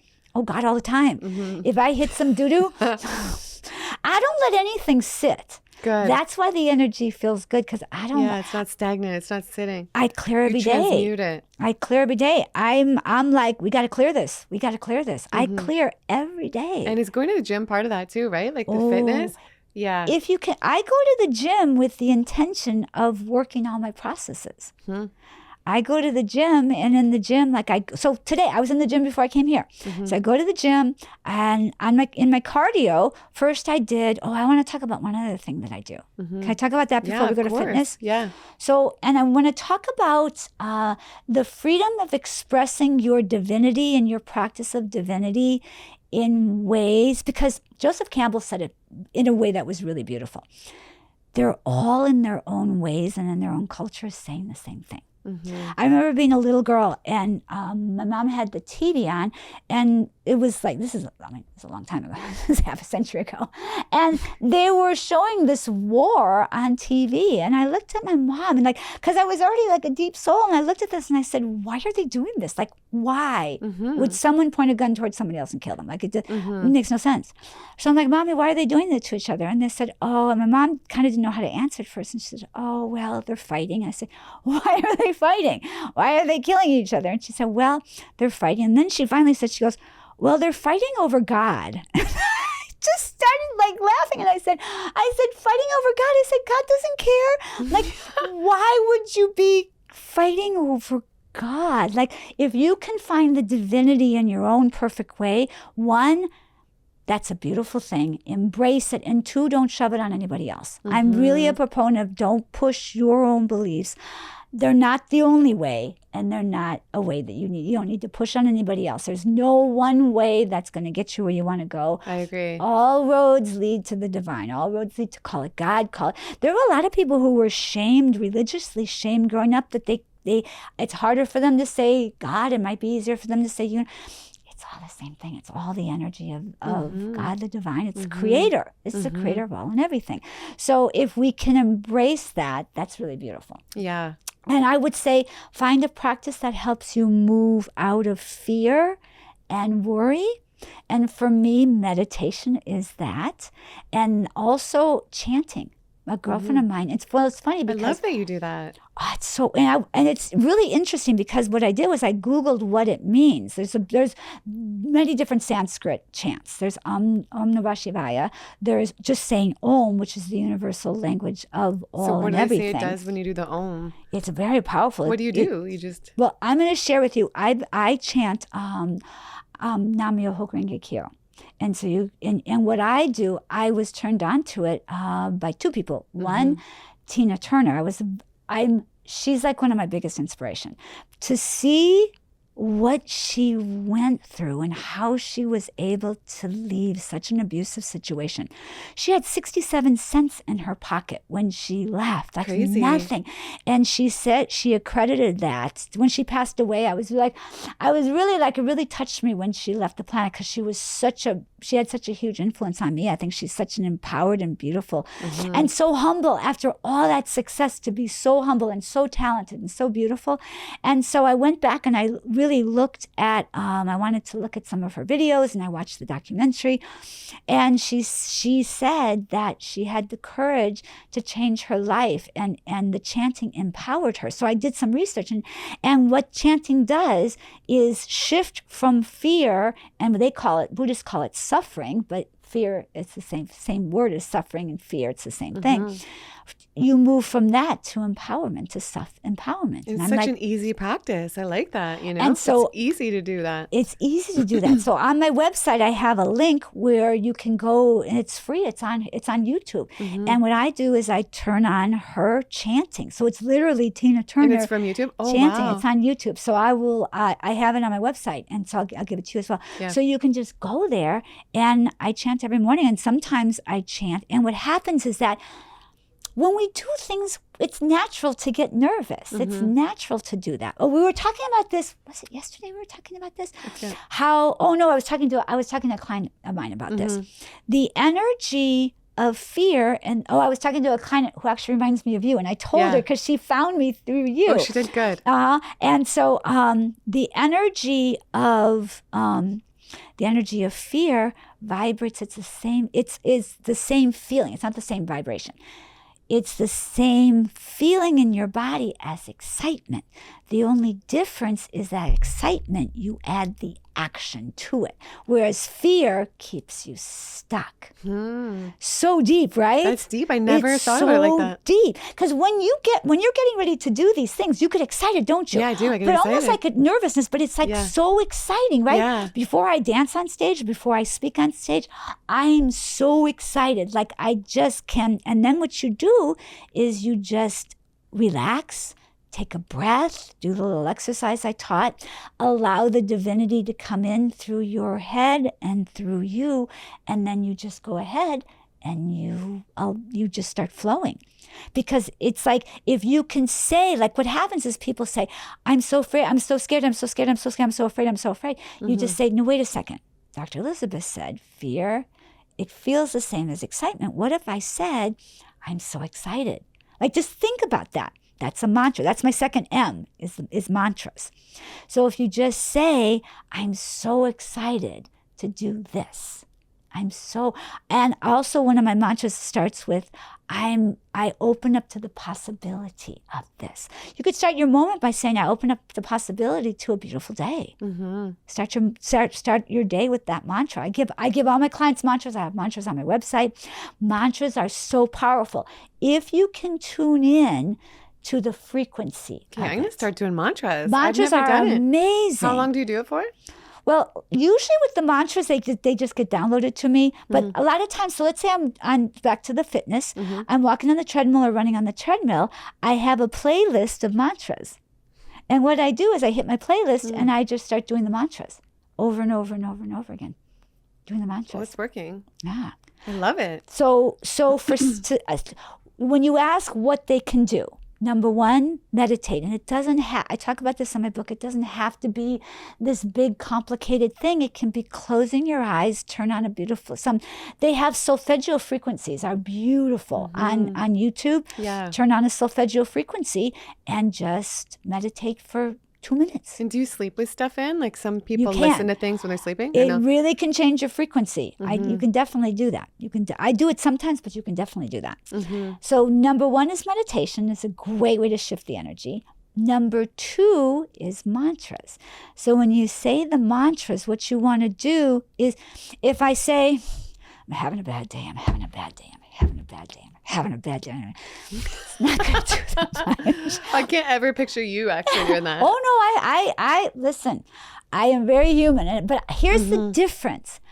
I have the human experiences, but I don't sit in them too. I don't take up residence That's what, I there. love how you're like that. Yeah. I do It's not important, take right? up. It's so important. I'm not buying a house in Poopy Land. On Poop Street. I am not buying a house on Poop Street. I'm not buying any real estate there. If I pass through, it's like, no, things happen. You know, stuff happens. But when you have the awareness, you can move through it much quicker. So even if you're really upset about, sorry, I keep moving this. No, it's okay.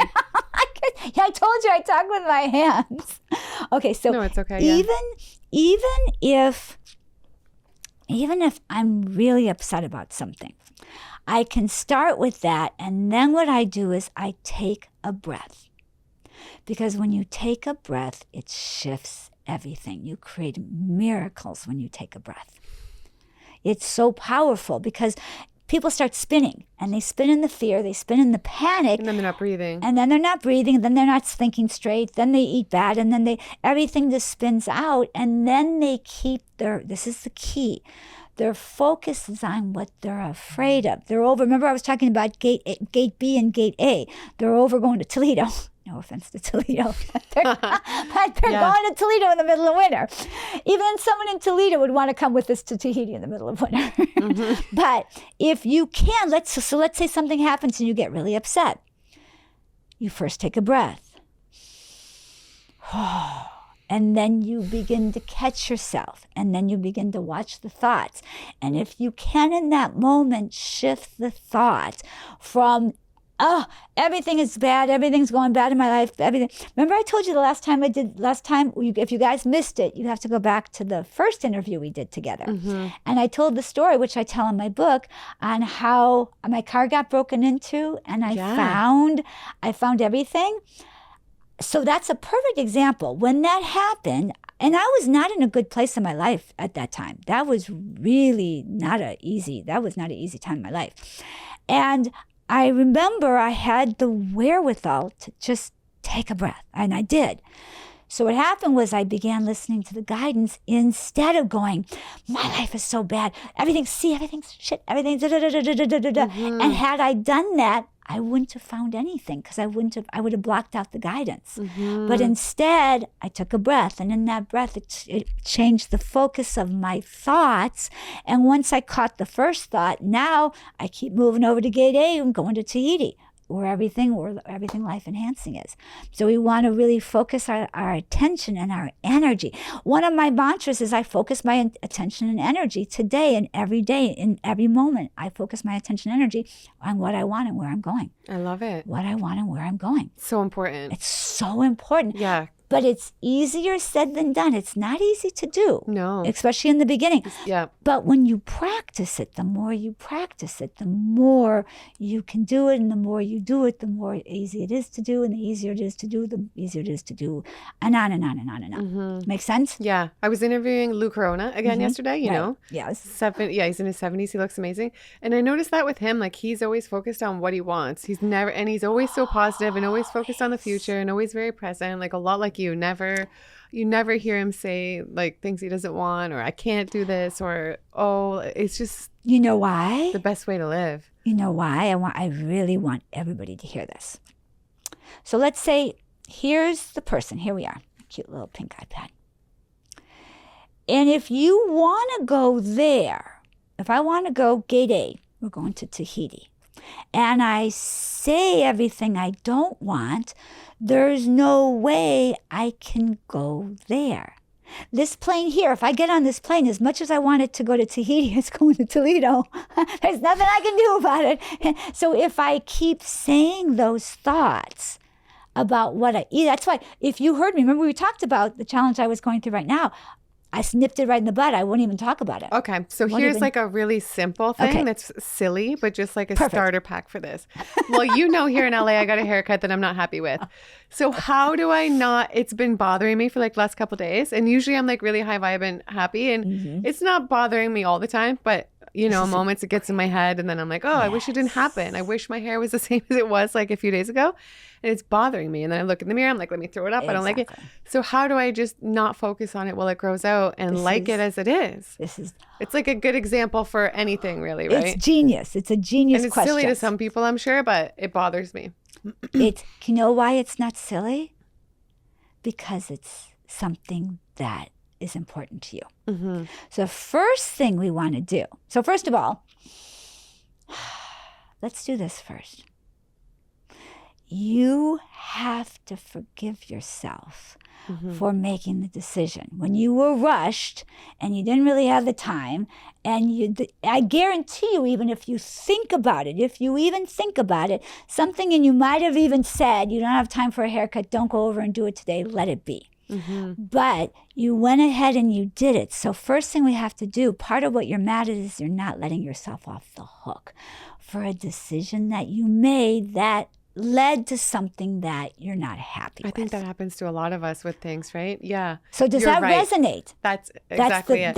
So see what I did is I had to go in and look at what is the real catch. Because here's the thing, your hair's gorgeous and you could take some clip-on extension. Your hair grows so fast. And you're if so this is healthy. my current biggest problem, like this is a joke, right? But it goes for a lot of things. But hang on. But you're right. Well, thank you. But here's what I want to say too, and I really want to catch you while I'm saying, catch you in the middle of saying it. So I apologize for jumping on it, but I really want to catch you in it. Is you don't want to diminish the importance of it, because that's part of why you're stuck in it. Because watch this. You keep going.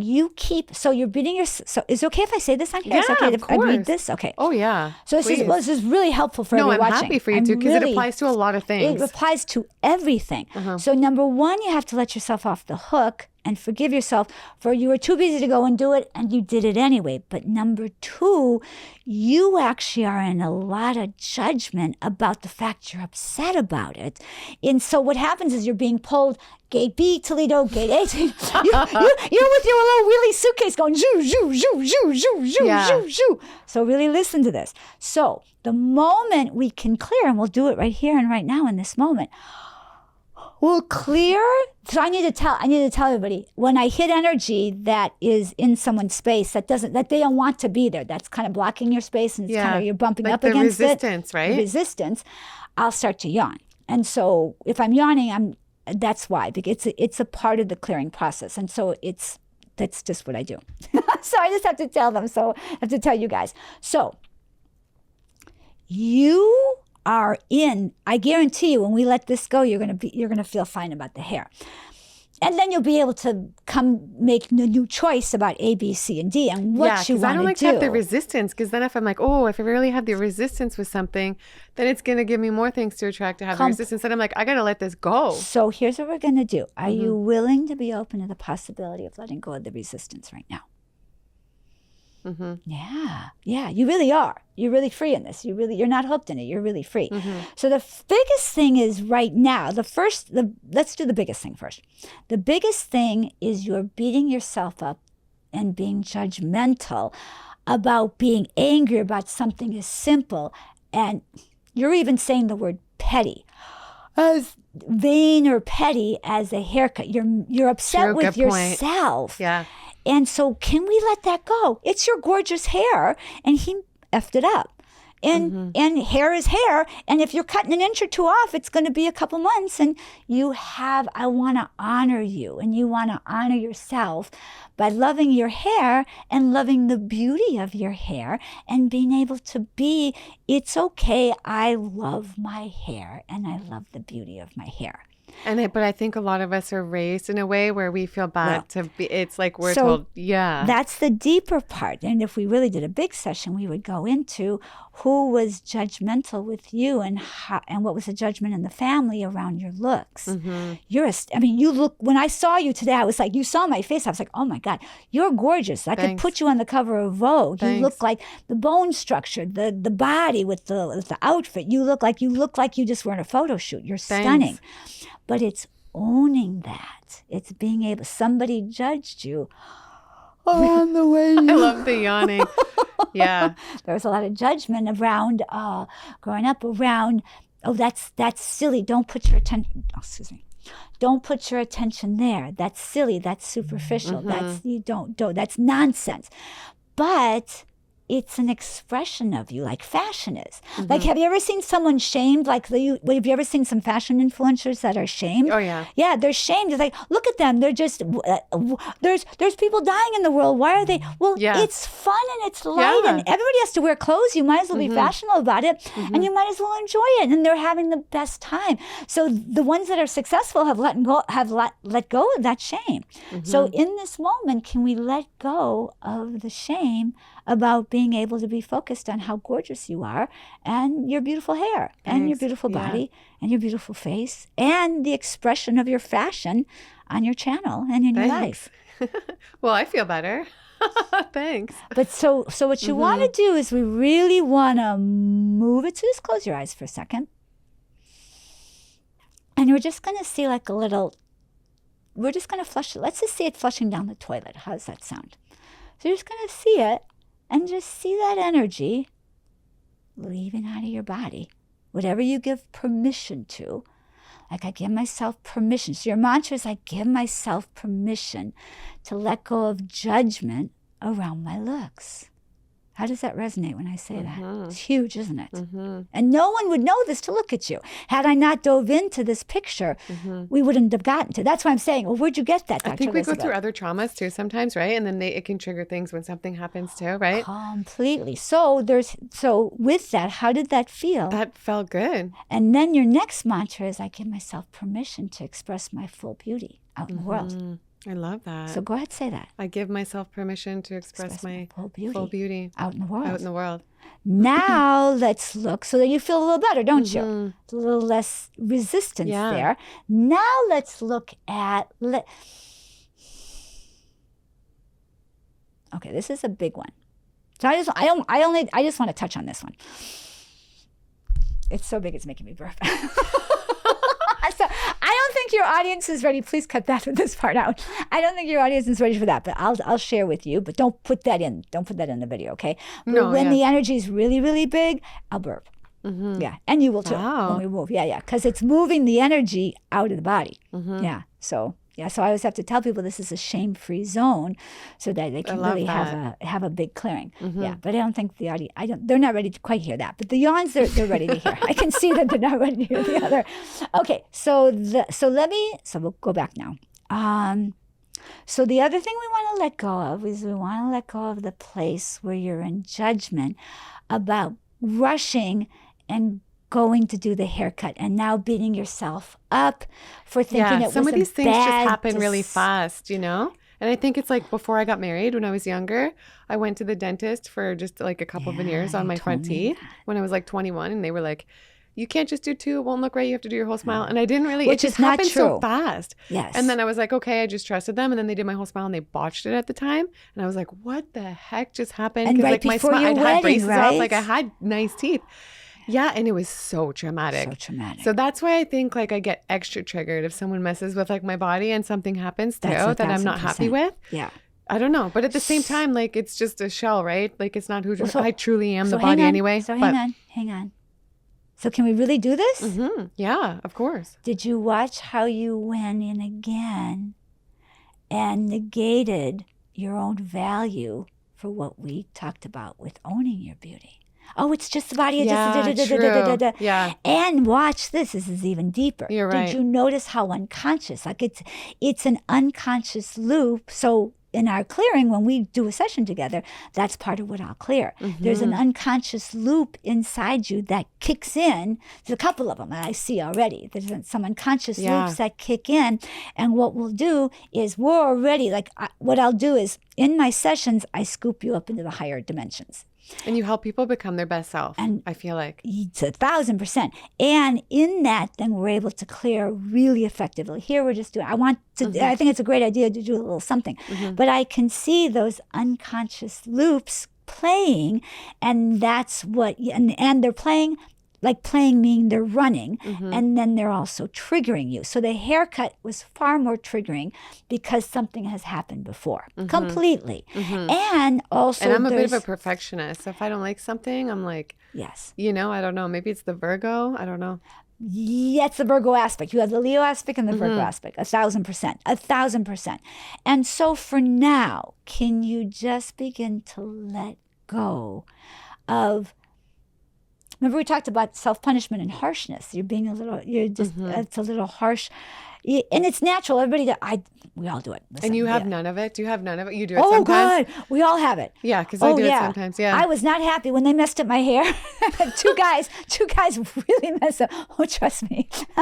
But what we don't want to do is, if that happens, I'm going to invite you to not go into then the negating it. Oh, we're more than just a physical body. We should just let it go. You saw how you kind of went into, you literally negated yourself. And so you want to own those feelings.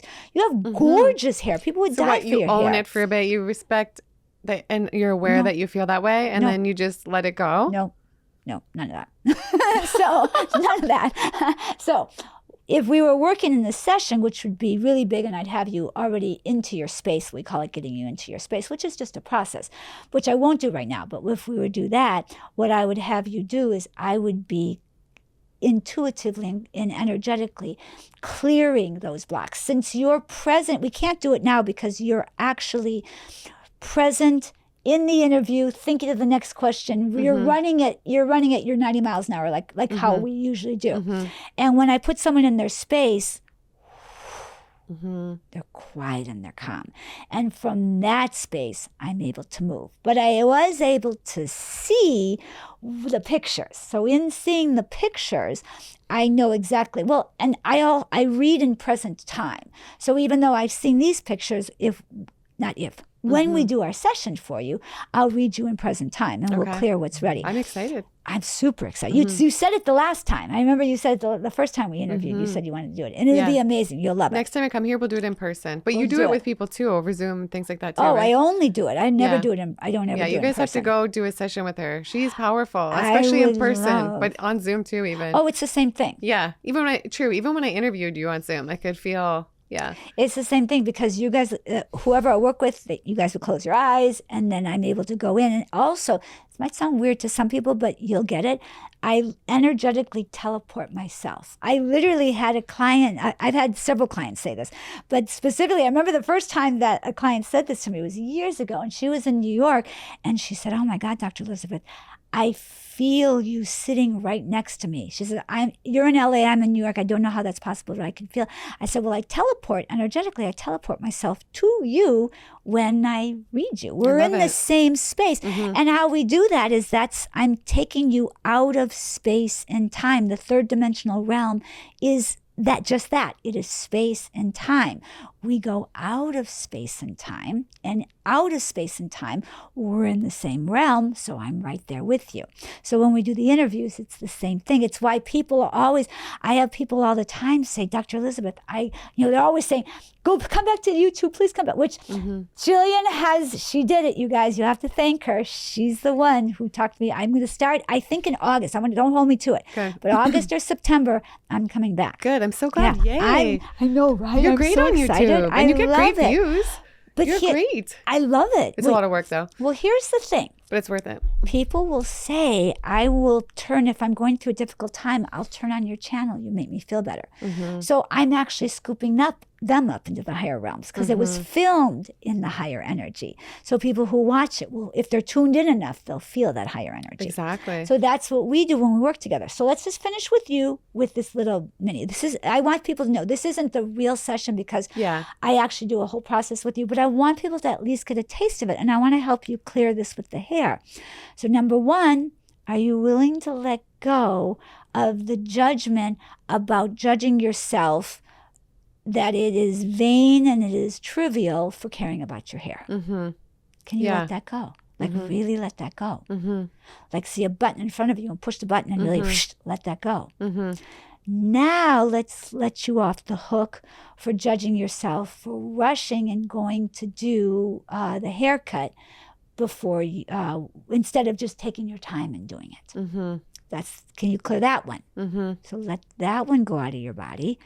And like I said, we're actually when I'm doing this when I'm doing this over the phone with somebody, we're actually in a process with it. Yeah. But I'm just and giving usually them you're not doing haircuts. You're doing more serious. Oh no, but I mean we could do traumas and stuff too. But I don't know if you guys are ready for my traumas. Hang on a second.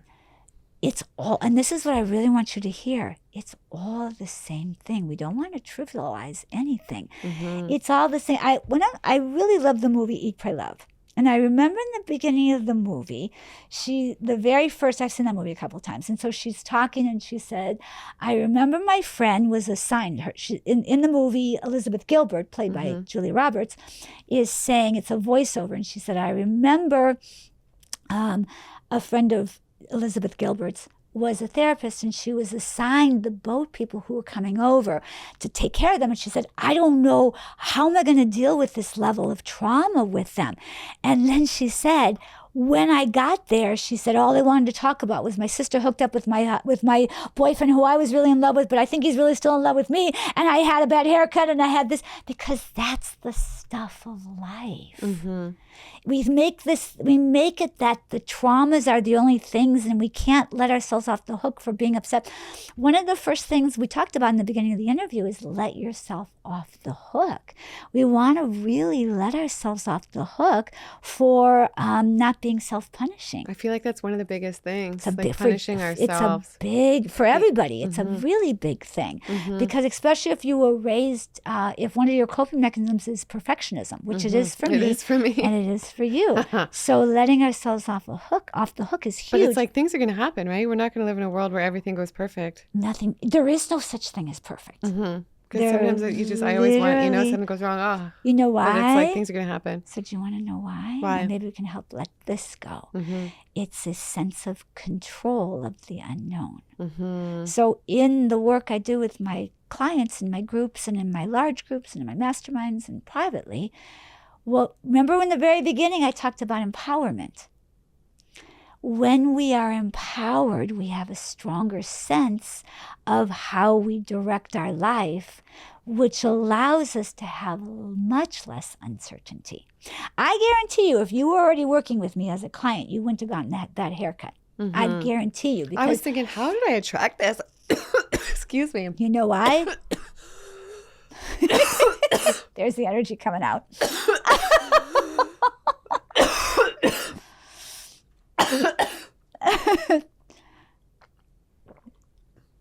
Good? This is water, not coffee. Yeah.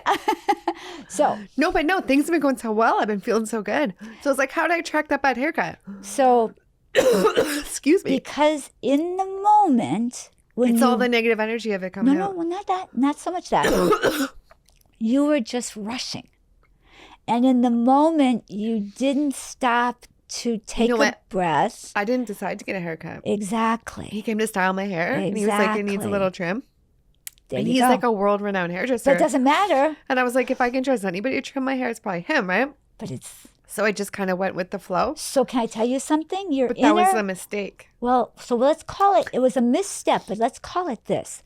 Your inner guidance and what I teach people is how to cultivate more inner guidance, inner wisdom, inner knowing, and intuition. If you look back, you didn't want a haircut. Your best self knew that. The deepest part of you knew, I don't want a haircut, because the deepest part of you knew that he wouldn't do the hair the way you want it.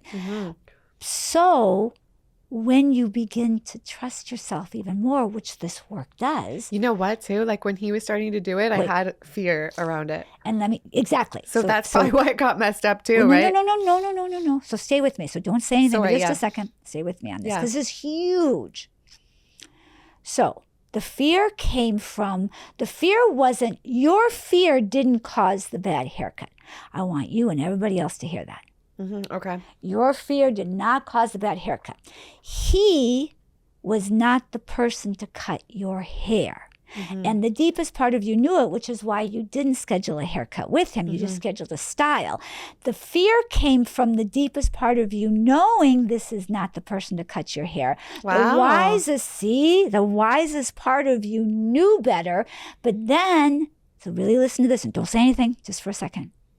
You overrode that with he must know better because he's so big. Wow, that says a lot about a lot of situations. Says a lot about a lot, from your teeth to a lot of things. So stay with me for a second, because this is a huge healing, huge. And this is like nothing compared to what we really do, but it's huge. Yeah. I want you to begin to own and trust your own. Well, first of all, let me say this first. When you are dialed in to your own self, breathing, did the meditation in the morning, even if just for a couple of minutes, and before you do something like a haircut or something, because a haircut is big. A haircut is big. Teeth are big. There's those things we don't want to negate that. You take a breath and then you tune into yourself. That's tuning into your higher self, your inner being, where your guidance is. I call it our GPS, our guidance perception system. I'm going to say that again. It is huge. Our GPS, our own cars have GPS. That was like my GPS. That wasn't me being like fearful. Something's wrong with me. Your GPS was saying, warning, warning, this is not the person to cut your hair. You're right. Because even around some people in my life before, when they've been like not the right people for me, I felt off around them. You feel. And it's not my anxiety or me. It's like, I shouldn't be around them. Well, you're right. I don't know. Maybe the bad haircut was worth it because you just really made me realize something. And in that awareness, that's what changes your life, you know, when you understand things. Ding, ding, ding, ding, ding. And listen to this. Now we're going to go to the next step. Okay, wait. That was so big. This must be powerful. It is. If I had you in a session by myself, we would be really, really going deep. But imagine getting through traumas with you. Oh, it'll be huge for you. Yeah. This is what I do. I clear big traumas for people. And when they clear that shit. That made me realize so much, though, because there's been so many situations in my life in the past where I haven't felt comfortable around certain people. And I thought, oh, you think it's your anxiety or you think it's you. But no, it's your GPS being like, don't surround yourself with this person. So can I give you something even deeper than that? Yeah. You can cut this out if you want, but I'm going to give it to you. I don't care. Then, I'm an open book on here. You also, it's really good to move fast, and I move really fast too. But moving fast can be a coping mechanism.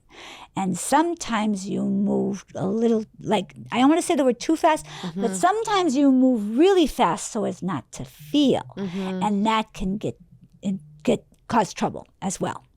And the haircut was a little bit of moving fast and then that happening as well. So as you work with me, as we teach you how to use the tools and do all this, what happens is that you really begin to sense and see and feel what's right for you, what's not. And then you have the empowerment through this work we do together to be able to speak your truth and say, no, I'm good today, just a style.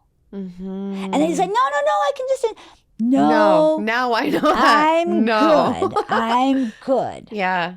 And so what we want to do, and this is what I've been saying since the beginning of this interview, it's learning it's what I teach. I teach awareness, how to wake up, and how to access your intuition, which is your GPS, your guidance perception system. And when we do this, it eliminates anxiety. Anxiety comes from feeling like we don't have any sense of ability to direct our life. It'd be like sitting in the backseat of the car with a blindfold on and nobody's driving. It's terrifying.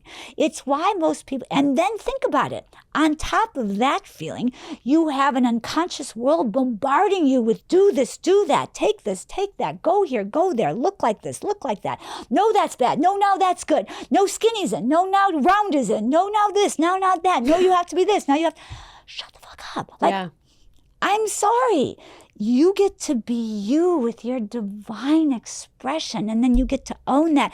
I'm the exact same size, shape, and form I was since I was 12 years old, 13, right when I started developing. I've been told I was too skinny, and I've been told I was too fat. And I didn't listen to any one of them. Well, I made the misstep one time of listening when it was, God bless him, my father, unfortunately, and got very, very sick. I was smaller than I am right now, and he told me I was fat. Wow. I know. And God bless him. We've forgiven. We send him love now. Yeah. He's in a much better space. And he, and here's the thing. he only did that because it was unconscious. If he thought he never would have done it if he thought it would have caused me harm. He was unconsciously playing out his own programs about being fat phobic. Mm-hmm. And I was tiny, but his own stuff came up. So he was teasing and being mean in the way he was teasing. But the point is now, like I remember, I'm going to give you the picture. There's a picture of me, and it's a beautiful. I never did Playboy, but I had a bunch of girlfriends who did Playboy, and they sent me to the Playboy photographers because I was modeling at the time. They said, "Oh my God, they'll love you. You have a Playboy body. You have to shoot with them." And this amazing guy, I wish I could find him now. This was like 1992, so God knows I don't even know where he is. But he was an Italian photographer. Mark Mariello is his name. And he took this picture of me, and it is just amazing. And I remember at the time, the agent that I had at the time, the modeling agent I had at the time, she was flipping through my photos, and she's like, "Oh, take this photo out." I said, "I love that photo." She goes, "You look fat in that photo." Now fast forward to, let's say, 2010, 2012, 2015, even earlier than that. I remember I had a boyfriend at the time, and he said, "You would look really, really good if you gained about 20 pounds. Because all that curviness would go into real thickness." Mm-hmm. And I looked at him and I said, "I'm this size, shape, and form." I said, this is the curviness. In Brazil, they call it faslamada, which means it's like you look long and elegant from far away, but up close you look round and juicy. Which I love. But the point is, I had to be strong. And can you imagine if that guy had said that to a girl who's maybe 18 years old?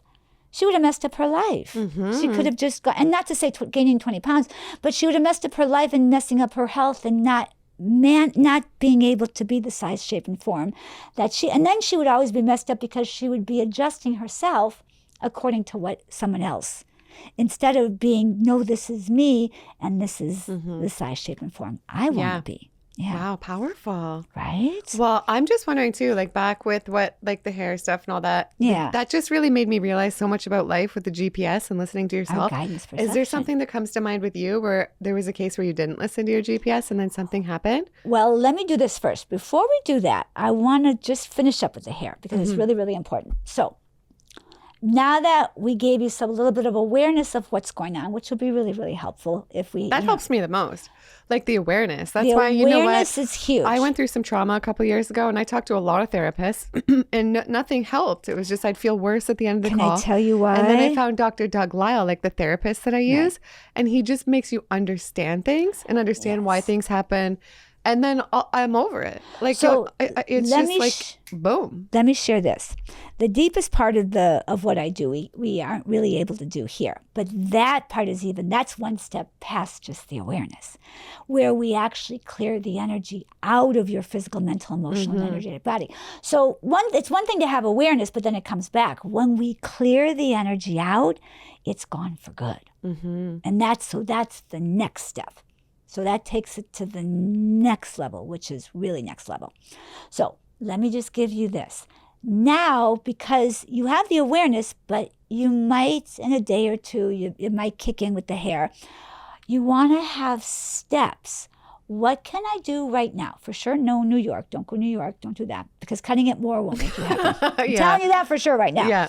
However, what if you said, I got all the daddies trimmed off, so now it gets to grow. Hair grows, on a plant-based diet, hair grows fast. My hair grows so fast. Nearly an inch a month. Hair grows. My hair I used to have no hair. It used to be so thin. Yeah, it grows so fast. So fast. So whatever. So that's one benefit. And then if it starts to bother you, go and put your clip-ins for, let's say, 2 months. I can't wear those. So the guy that cut my hair, he put in those clip-ins. I've never worn them before. That one day.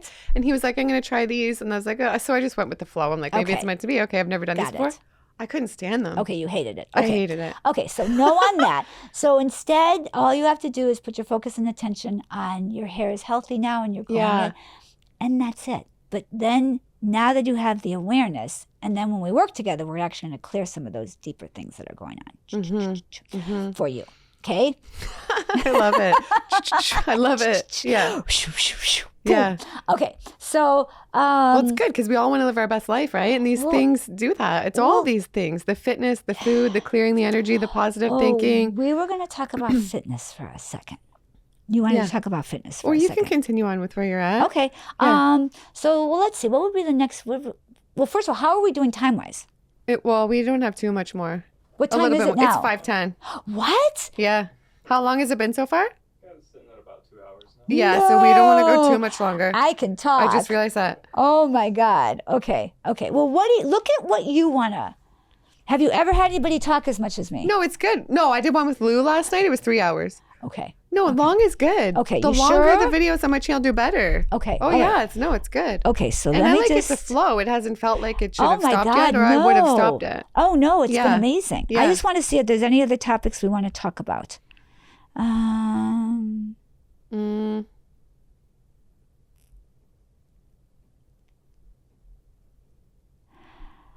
think. Oh yeah, we didn't talk about dating and age and dating. I want to talk about age and dating.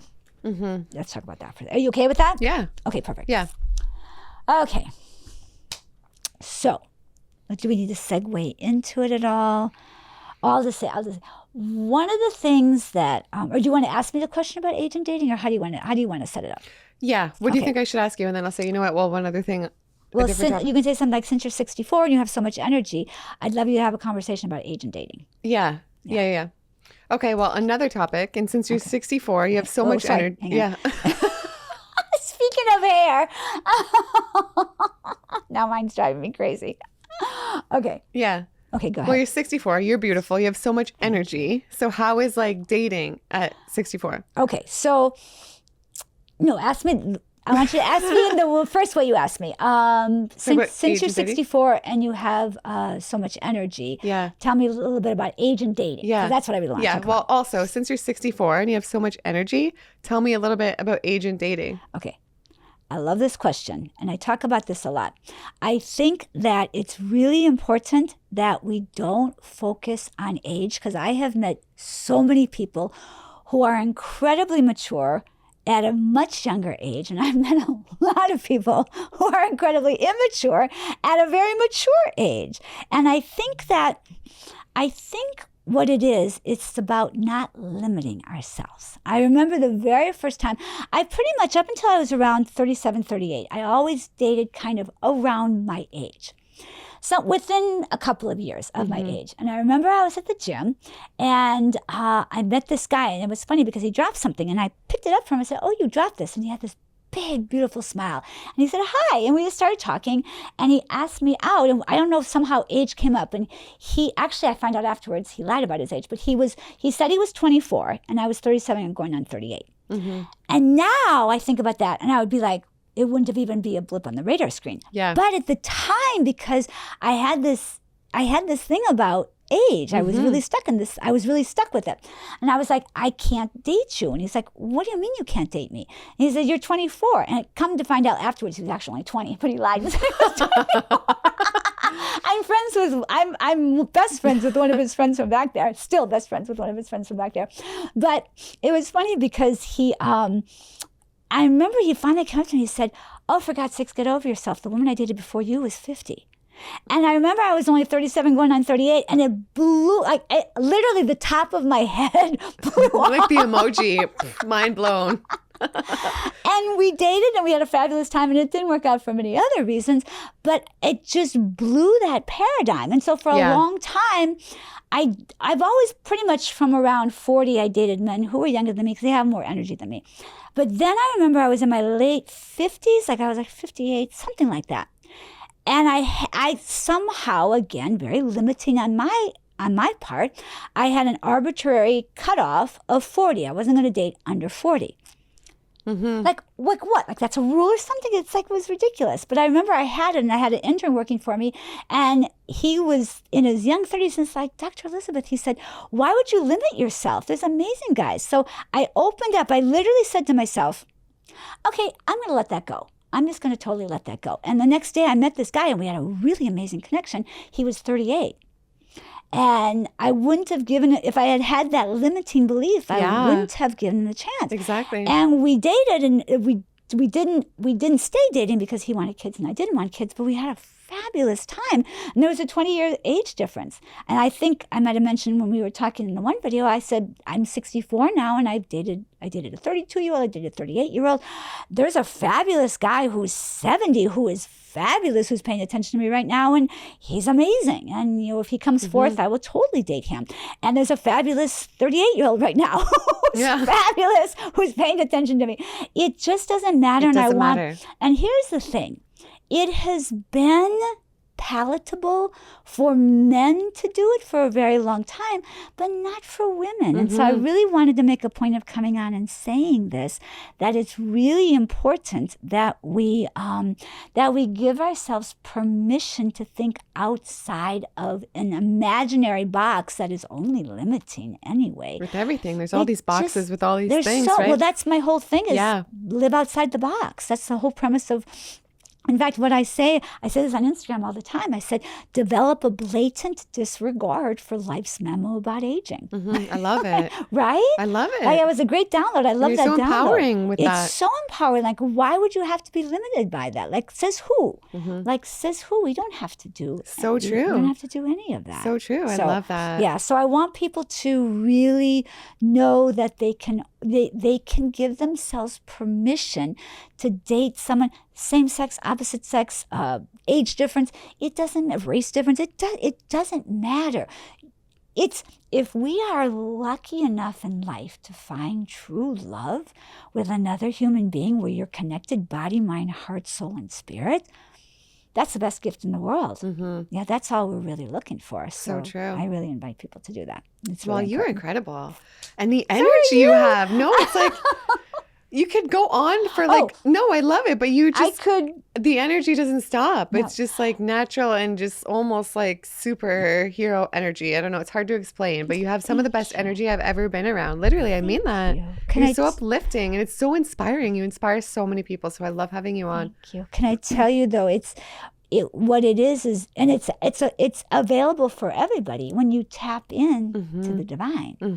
That's why I love what I do. I love helping people with this because it's like if you tap into the divine, it's like plugging your tail into the tree of life. You have nonstop access to it, which is like amazing. So and I really genuinely from the bottom of my heart, I adore you and I love you and I really appreciate. Me too. I love you so you much. for You're amazing. Give me a hug. So much fun. Oh my God, you guys, this was so much fun today. This was amazing. I hope you guys loved it. I love having Elizabeth on. She is amazing. She's one of my favorite people. I'm so happy I met you. That's doing what I do. I was thinking in LA. I'm still in LA. I was thinking the other day, like one of my favorite parts is all the amazing people I meet, like you and everybody I meet. Like I'm so blessed. I've met the most incredible people through what I do. And here's the thing. Your guidance led you to do what you do. And then your guidance, because you reached out to me. Your guidance is what led you to reach out to me. And everybody that you've had on, you've reached out to, and they all say yes. Yeah, everybody just says yes. It's meant to be, like with my channel, you know? And you want to really own that and really like, that's you. That's your empowerment. And my guidance said to start the channel, you know, it felt right, even though some people around me were like, this is crazy.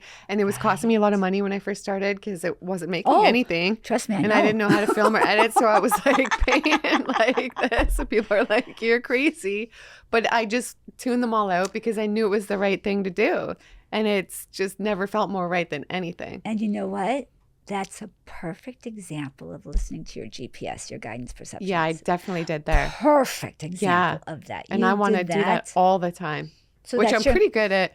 Even being raw, through going raw vegan, the raw foods, it's really put me in touch with, it feels like my higher self, my true self more. Oh, completely. And it's just made it easier just to attract and put myself, listen to the guidance, you know? Because you're clean. Very rare that thing, Clean. Everything, it's just so clean. The energy is so clean. It makes a huge difference. It's really powerful. It's why I do it. It's like I want to go in. I only want to go in the direction of of life enhancement. I only want to go in that direction. Exactly. Well, this has been a great conversation in that. God, it's so much in fun. life enhancement, living our best lives. Yeah. It's been beautiful. Oh, honey, it's so good. Do you want to ask anything else? Well, no, I was going to end it off, and we have like so many. I would love to keep going, but I have to catch my flight tonight. Otherwise, I could literally talk to you for like 3 more hours, literally even longer. And we have so many amazing videos coming. We filmed other great videos. We did an anti-aging video. Well, Elizabeth, what do you want to call it? Oh, yeah. She doesn't like anti-aging, which I get because you're fighting. So what's the term? Well, so youthful, youth promoting, life enhancing, expansive. So she looks amazing at 64, and Shane Sterling looks amazing at 50. Right? I did an interview with both of them in person. Oh my God, it was so much fun. It is the bomb. It is so good. So stay tuned for that. And then we did 10 questions with you, and we did in the kitchen with Lou doing a plank at 72. Oh my God! And I'm gonna film myself doing a plank, and I'm going to send it to you. Yeah, you have to. Yeah. So stay tuned for all of that and so much more. And go grab Elizabeth's book. It is amazing. Look at her. She's such an inspiration. Follow her on Instagram as well. You will be blown away and so inspired to juice, work out, live your best life. And you're so high vibes, so amazing. And you just uplift everybody around. So thank you, sweetheart. Thank you for coming on. Oh, I loved it. I had such a wonderful time. Me too. And please come say hi to me. I would love that. Yeah. You're awesome. You've given us so much time on the channel. And come back I'm coming back to YouTube. So please good. come. Yes. Good. I'm glad. High five. Love you, okay. Love you so much. Love you guys too. Bye.